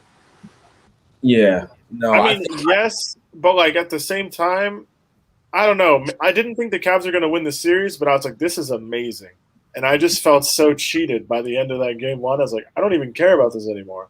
Yeah, it was definitely. It was definitely deflating. Mm-hmm. Like if they couldn't win that game, they were never going to win it. I could not believe it. I was like, no way. I watched this for almost 3 hours, and that's how it got decided, pretty much. Yeah. Like I felt like Cleveland had a better chance if like the supporting cast showed up. What's his name? The forward. Caleb. Is it Gasol? Kevin Love. Kevin Love. Like he was injured for most of the series, but he wasn't like the top of his game. J.R. Smith was like just not there. So there was so many players that I felt like if they had given it, like even if they were at 80%, I think Cleveland would have done way better than what they did. They got swept with Kyrie. No, 4-1. Was it not 4-1? Yeah, it was 4-1 with Kyrie. They never got swept with Kyrie playing. No, never. No, it's 4-1. They lost 4-2 when Kyrie broke his knee in game one. Yeah. They won 4-3 the next year, and they lost 4-1 when KD joined. Yeah, but was Kyrie there KD's first year? Yeah, he was there. They lost 4-1. Lost 4-1. Yeah. They got gentlemen swept. Oh. And then he left the next year. So of course, what's going to happen? Of course, they're going to lose. Yeah. I mean, they were going to lose, but how are you going to score? I don't know. He scored 50. I just felt cheated. I felt genuinely cheated. Yeah, but he didn't take a shot for like 4 minutes in overtime. That's all. I don't know. That's all. Like, I remember that game. He was definitely pissed off, and he like kind of sulked. after that. But man, he's like at the end of the day, I'm not blaming. I would do the same. Score 50 points, man. I'm pissed. Like, don't talk. None of you talk to me, bro. It wasn't just that he scored 49 in regulation. You have to look at the points he scored, and you just have to almost like watch the game back. Like the way he was hitting his Steph lucky. and Clay are taking their best shot at LeBron, and he was actually on some like Space Jam shit. It was incredible. Yeah, no. It's just like if I'm him, I'm like, you know what? I'm done with y'all. Y'all suck. Yeah. Like, I can't do anything else. You guys are trash. Sat away from them. He sat away from them, and then they criticize him for that. I'll do the same. I can't lie, Bro, don't talk to me, bro. What are you talking to me for, bro? You just ruined my greatest masterpiece.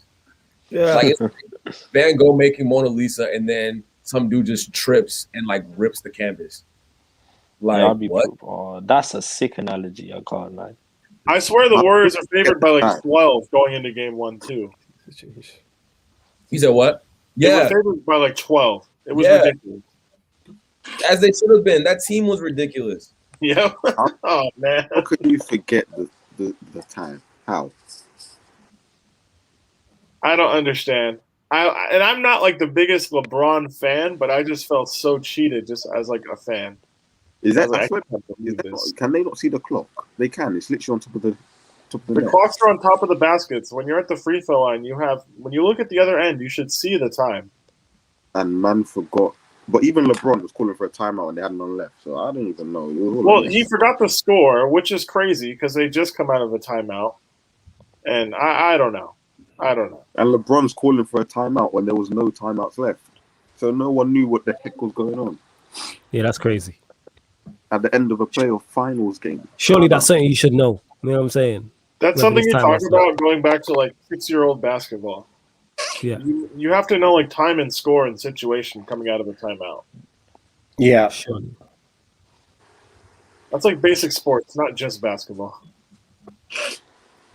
Yeah, like surely you should know that. Surely. Pick up everyone that's locked, yo. Get the likes up. How many likes are we on here still? We're on.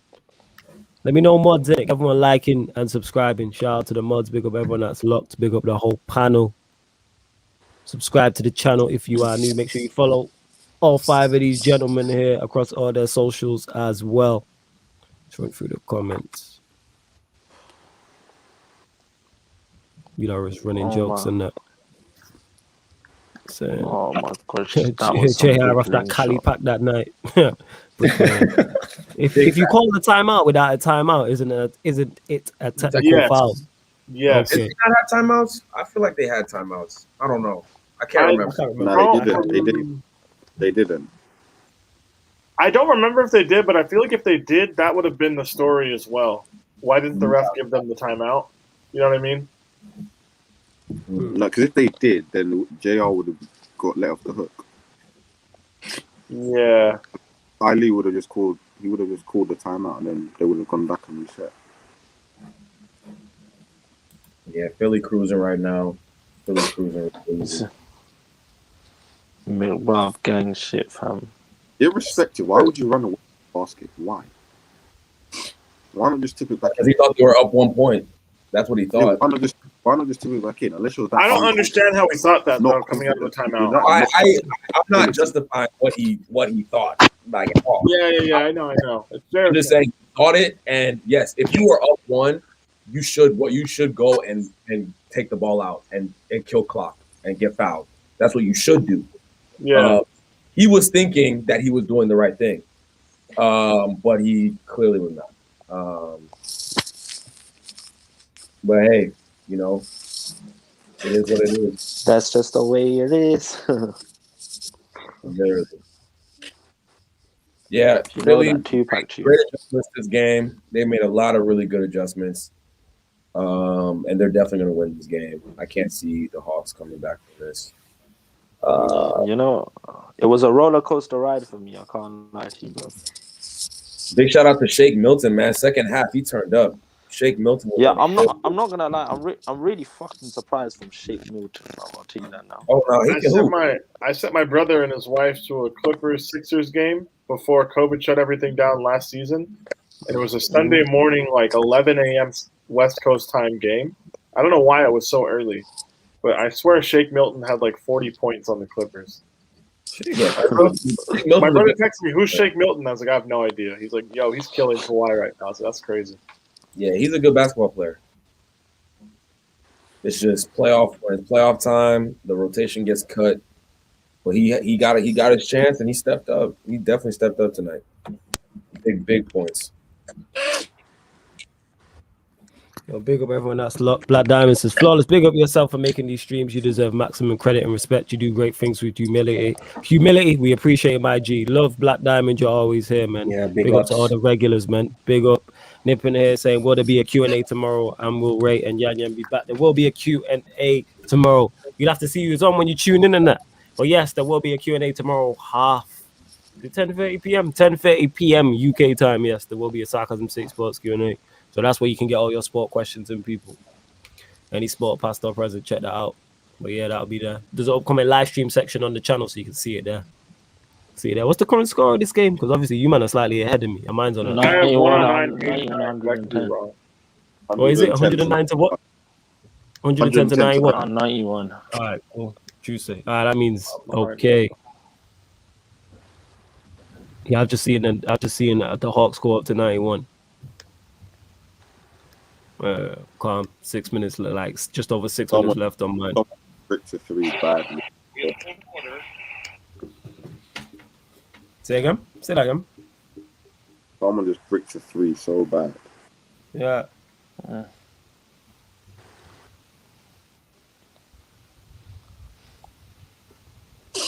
You know what? Yeah, Doc Rivers low-key looks like Mbappe, bro. I can't lie. Just like an older version.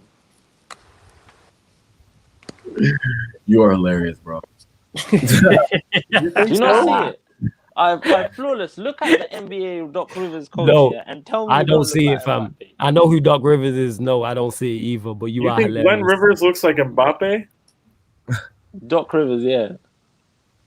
This like is an older version. Harris is a goat, man. Harris is one of the goats. Harris, that might be one of the most wildest shouts you've ever had. Black Diamond agrees with you, though. He says, yeah, he does. See, I know. Exactly, bro. Black Diamond agrees with you. And he's just cracking up, though. I can't believe these people are writing for Harris like this. Unbelievable. Let him die. Bro, I love the chat. Even they know it. Even the box up as well, bro.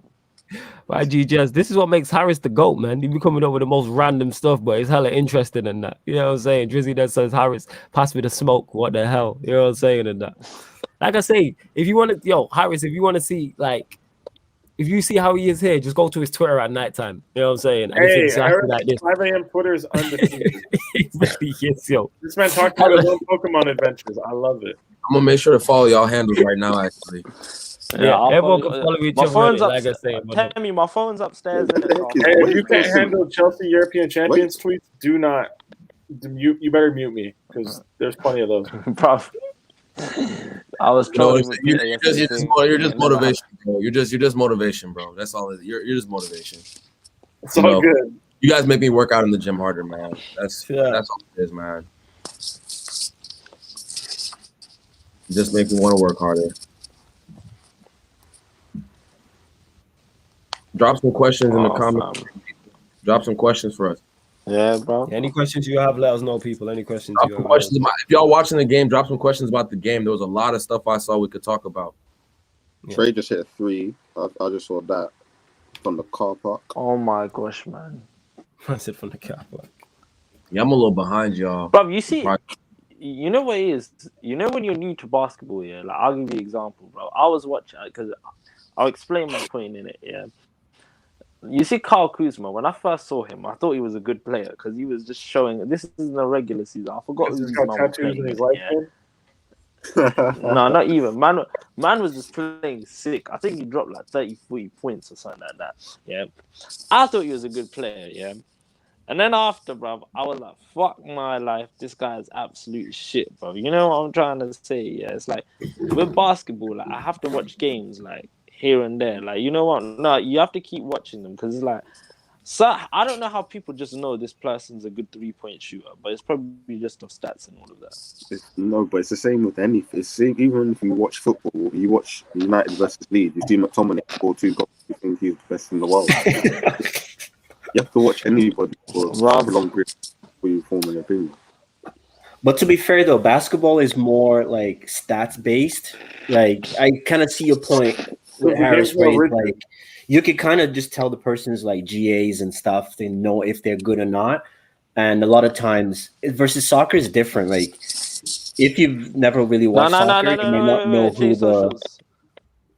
Jason, I'm sorry I'm interrupted. Yeah, the word soccer doesn't exist on this channel, bro. I'm sorry. I try to say football, man. I try to say football sometimes. I'm sorry. Nah, let him say soccer, man.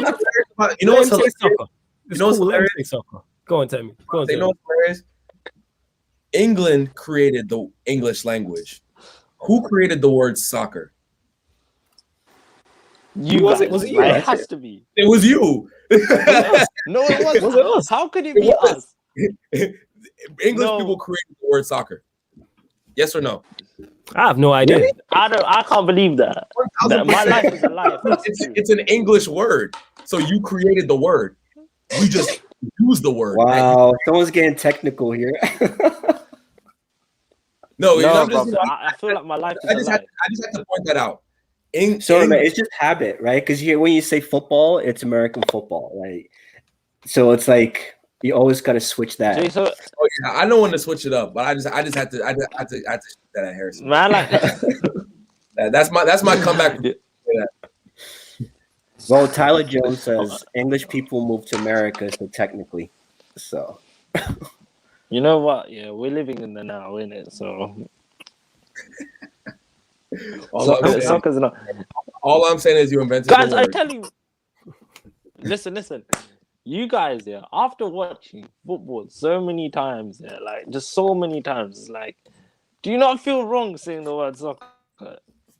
It depends who I'm talking to. Exactly. Yeah, like it really does. Literally. If I'm going to hop on this stream, I'm not going to say the word soccer. But if I'm telling my friends what I'm doing in the afternoon, it's like, oh, I have soccer practice.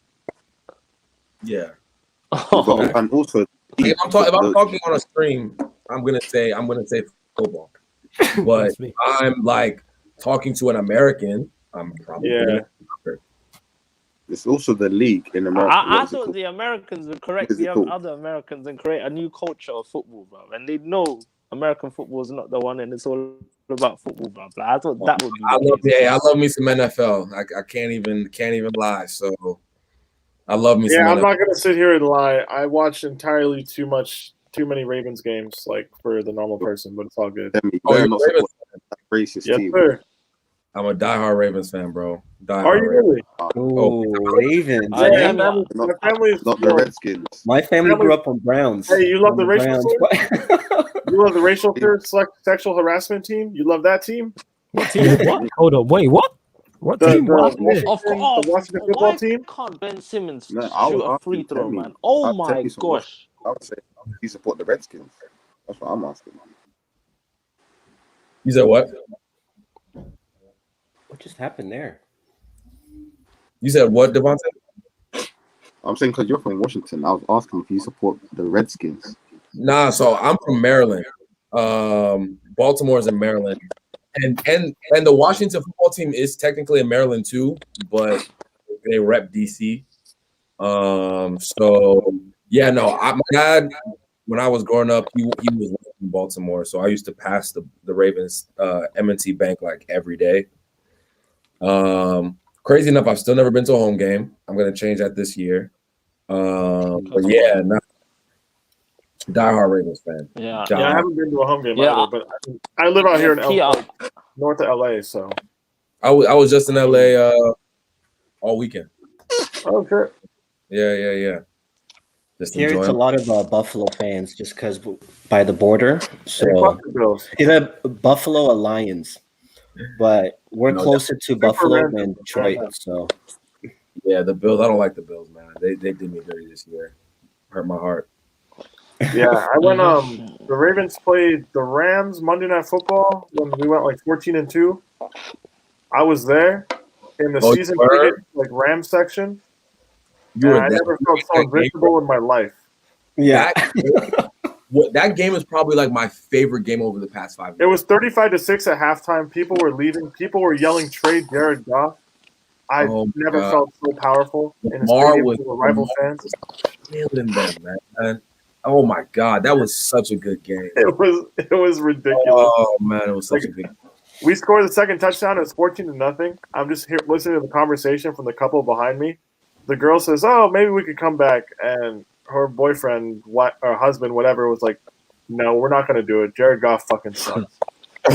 Oh my God. Yeah, you guys can go to an NFL game. Go, it's fun. It's cool vibes. You know what? A couple years ago, we went to a Bills game. It was the Saints were in town, and oh my goodness, I thought I was going to get killed that day. So all my buddies like showed up because they're Saints fans, and they showed up in full Saints gear. And we pull up, and it's all these crazy Buffalo Bills fans, and we just pull up in the Saints gear in Ontario plates, and we're like, okay, we're gonna get killed here. Like, we're not American, we're repping the team, and they got destroyed that day too. It was like, I can't remember what the score was. I was just like, man, I'm not walking to that car until like everyone leaves because we're just gonna get mauled. Like, yeah. I felt so nervous that day. It was crazy. But good times. Yeah, man, you gotta be careful out here with that type of stuff. Have to be careful out here with sports and that. You get me? Wrong place, wrong time, wrong colors. It can get peak still. It can get peak and that. Sometimes I don't go to Dodger games for that reason. Why? What happened at the last Dodgers game? What happened? They almost like killed a Giants fan back in like 2009, just after an opening night game. They were just fighting in the parking lot. They stabbed somebody. I swear. That's a bit. You know what? That's so wrong, though, man. Honestly. But like fighting over baseball. My thing is like football. There's less games. I don't condone violence, but like there's only 16 games. Baseball, there's 162. How are you gonna get that upset after each game? 162 games. Yeah, I swear. Like, how mad can you be? You know what I mean? That's a lot of fights. That's 160 fights. That's my baseball team, the Orioles, we lost 14 in a row. Like, I didn't care. Yeah. How am I gonna get upset? You kind of get used to it. You kind of get used to it after a while. They do like double headers in the day where they play like 2 games. Like, I swear we caught 2 L's when I was at work one day. Yeah. I swear. I was like, damn, that's how often they play.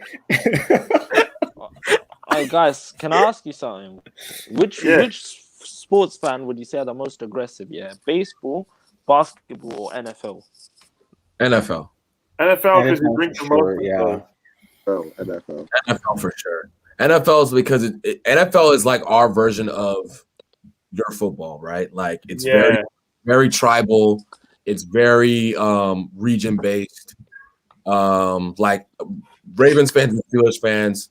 Like I've been in a Steelers bar wearing a Ravens, like jersey, and it just I can't say anything. Like I can't cheer, I can't do anything because I know that I'm getting my ass beat. Like I'm getting mauled. So it's like it's very tribal. Whereas NBA is not NBA. I mean, it's still very competitive. Like there's a lot of trash talk, but the tribalism aspect. Rivalries.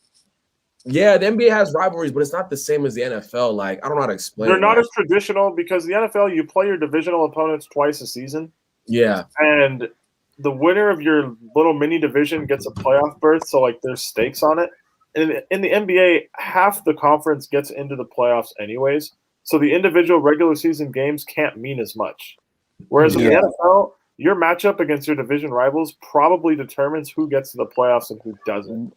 Yeah, and it's also just playing once a week. A lot of people do tailgates before the games, right? I was going to say that tailgates alone, that's where most of the fights happen. Yeah, they're drinking for hours. They're drunk going into the game. It's like that kind of thing. Wait, what are tailgates? They're basically like, how people go to the pubs for a pint before a match? Yeah. It's that, but outside and outside the stadium. So it's like barbecue. It's basically like cookout. Wow. Yeah, that shows up on your truck, on your truck. Yeah. Like it's real, like people are barbecuing some good stuff. Like it's crazy. But yeah, so I think that adds to people just being aggressive as well. Yeah. No, I've been to a tailgate or 2 in my life. You said Lakers, Harris. You said about the Lakers and Celtics, right? Like, yeah, that's a rivalry. They don't. How many times do they ever really get to see each other in the finals? Like, they're not really playing for too much more often than like it's play twice a year. It's not they don't play enough for it to be serious beef. It's more like historical beef. Yeah, it's historical beef. Yeah, that's how I see it. What's another like rivalry like? Which would you say? Because I'd say the only other one I could think of is the Pistons versus the Bulls, but I don't think that's a rivalry no more, bro. Like, no, not anymore. Yeah, the historical rivalries, Lakers, Celtics, Pistons, Bulls. You get like Celtics, Sixers, depending on how far you want to go back. Yeah, You'll get like a bit of Suns, Spurs if you want to go like the 2000s. Right.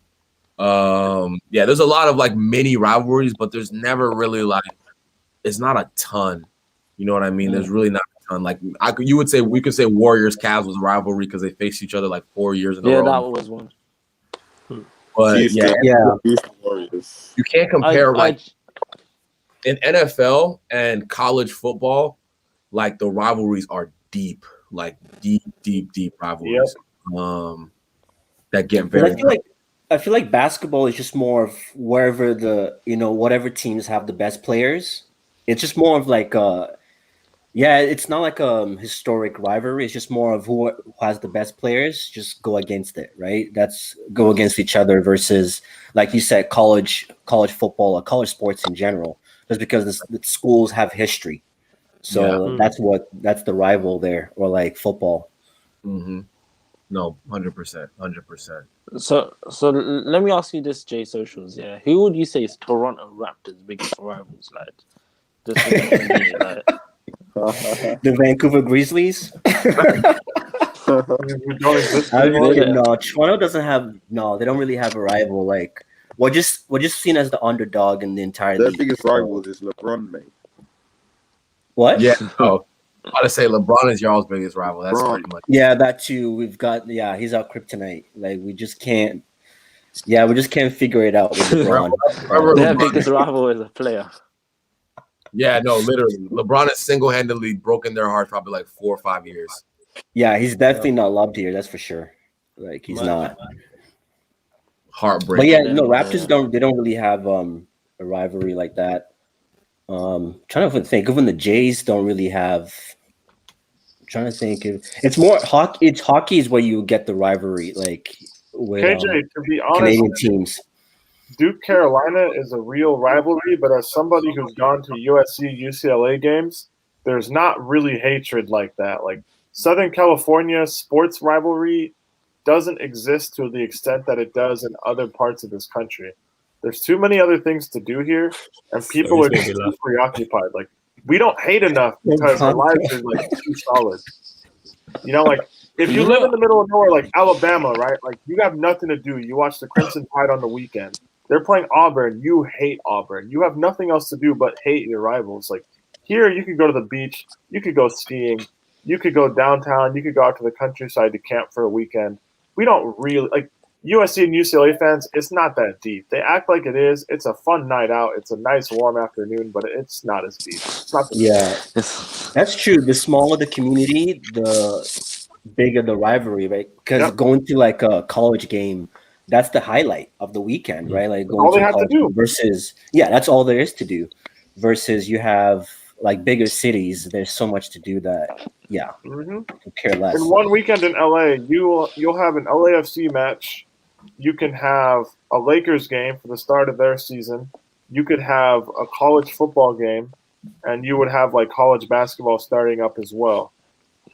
Like and you probably have a few hockey games in there as well. Like there's so much else to do in Los Angeles. There's just too much for us to really care that much. If the team's winning, we care. But if they're not, we genuinely don't. But you know what I'd say to that, Peter? Like, one thing about rivalries is I love the hatred. You know what I'm trying to say? When you annihilate your opponent, into submission, where, like put it this way, Actually, I don't have any good Man United examples because bro, imagine this, when I talk about annihilation, imagine I was 13 years old, went to Old Trafford for the first time and saw City beat us 6-1. You know trying to say that was my first ever Man United game. Yeah, so it's kind of peaks. Old Trafford and me doesn't have a good.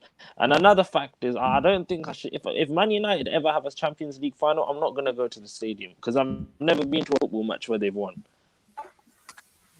Right, you fam. Damn. Sorry. Yeah, I said, damn. It's Bruv, big, yo, big flawless. Every game. Go on, Harris. Yeah, sorry, man. That's cool. Go on. Every game I go to, they lose, bro. Like I went to Reading FC, they lost. Like, and I've been to like 2 of their games or something. It's like, fam. So like, it's just peak out here. Yo, that's and mad funny, yo. LeBronto is cheap. Yeah, but Kawhi done that to the Sixers, man, last minute as well, bro. That was LeBronto. I love the chat, man. Oh, geez, that is bad funny, yo. Man said LeBronto. That's up there with Devontae saying PG 13%. That is classic, yo. Oh, man. Nah, that's too much. Leave Paul George alone for one day.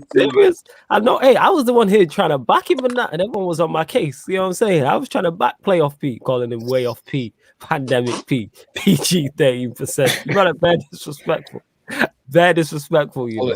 You should be a Utah fan. Their slogan is "Take note." Oh, is it? Yeah, I did know that because when you hashtag take note, they do the thing. Too dark, yeah, I know the Utah Jazz. You said though that they're a racist town, so it's kind of a bit like, too dark. They're a bit, yeah. So it's one of them. Big up Jeffrey saying, again, big up Flawless. Smash the likes up like Black Diamond says. Go on, Harry. Say what you're saying before we close out. Yeah, I'm not gonna lie, Mom. I just forgot what I was gonna say. It's cool, fam, man. I know you're tired, man. It's calm, man. Don't stress. Please make sure whether you're watching this live right now or you're watching this back, you hit the like button on the video. Make sure you follow all the man them on here. I'll give them a chance to plug all their socials. Make sure you subscribe to the channel Sarcasm City TV. Hit the notification bell when you do. We're also on Twitch. Follow us on Twitch. The link is underneath in the description. We will be doing the Utah Jazz versus the LA Clippers. There will be a watch along for that immediately following this one. So we'll be doing a watch along for that. We'll start with you, Temi. Let them anything you want to add and let them know where they can find you and everything like that. Yeah. Follow my football Twitter handle at Temi Talks United, which is down there. Then if you want to see me talking NBA, just Temi Talks _. And then follow my YouTube channel at the Wavy Baller Hub. And the Jazz game is live, so like Flawless said, tune into that. We watching that. We're literally about to go live in a second. Immediately as this one finishes, that one will start in it. As immediately as it is. Devontae, anything you want to add before we dip? No. Cool. Let me know. He said nah. I said nah. See that? He's shook. You know why? Devontae's shook because you know why he's suffering because he knows playoff P about to do the business and that make him eat his words. That's what it is. That's what it is. He's shook. He's shook in it. Yo, Jay, anything you want to add before we dip and let them know where they can find you as well? Yeah, so on YouTube is Jay Socials, Touchline Talks. Officially created a new Twitter account today, so I'm no longer in Twitter jail. There we go, man. Social. My guy. Come on, everyone give him a follow, man. I was waiting, and I thought something was just going to happen and they would just unlock my account, but that didn't happen. So the handle is socials _J. I got to figure that out. So there you go. So make sure you follow him socials _J. You can see Peter's at there as well. Peter, anything you want to add before we bounce? Not too much. If you want to follow me on Twitter and if you're prepared to put up with Chelsea propaganda, then please do so. Do not get upset at me because I'm warning you now. Hop over to the next live stream. Yes. Big up to all of you in the comments. Sorry the game wasn't as competitive towards the end. We seem to be on a bad streak of kind of blowouts. Hopefully the next game is closer, but it is what it is. There you go. Yo, and last but definitely not least, Harris, what are you saying? Anything you want to add before we bounce? Bruv, what can I say? My team won today. You know what I'm trying to say? I can sleep peacefully. Even though I got to wake up at 7 a.m., I can sleep peacefully. I'm gassed, bruv. You know what I'm trying to say? I'm not going to speak too soon. I'm going to be very mature, right? Because I don't want to look like an idiot later on, but it's very unlikely to. You know what I'm trying to say? I've got confidence and belief and trust in my team. You know what I'm trying to say? Yeah. But anyways, yeah. literally follow everyone in here, bro. You know what I'm trying to say? And shout out these man in it, bro. They keep the stream going, bro. They keep the stream lit. Like, you know what it's about in it. Yeah, you man can find me on this Twitter handle here. Like, love to the chat in it, bro. Just like you man keep us engaged, bro. You man make this whole thing lit as well, bro. Like, big up to all the people on this thing. Road to 3K, like. Subscribe in it. Just don't watch. Subscribe, bro. You know what I'm trying to say? We're trying to have a party out here, bro. Yeah, Gang facts, shit. That's facts, what I have man. to say. Yeah, man. Big up to everyone who's locked in. Big up to the whole panel. And head over right now. Head over to the Jazz Clippers watch along. We will be going live in literally a couple minutes. So make sure you head over there. Get the likes up over there. And this has been the Philadelphia 76ers versus Atlanta Hawks Game 2 NBA playoff live watch along on Sarcasm City TV. Thank you very much for tuning in.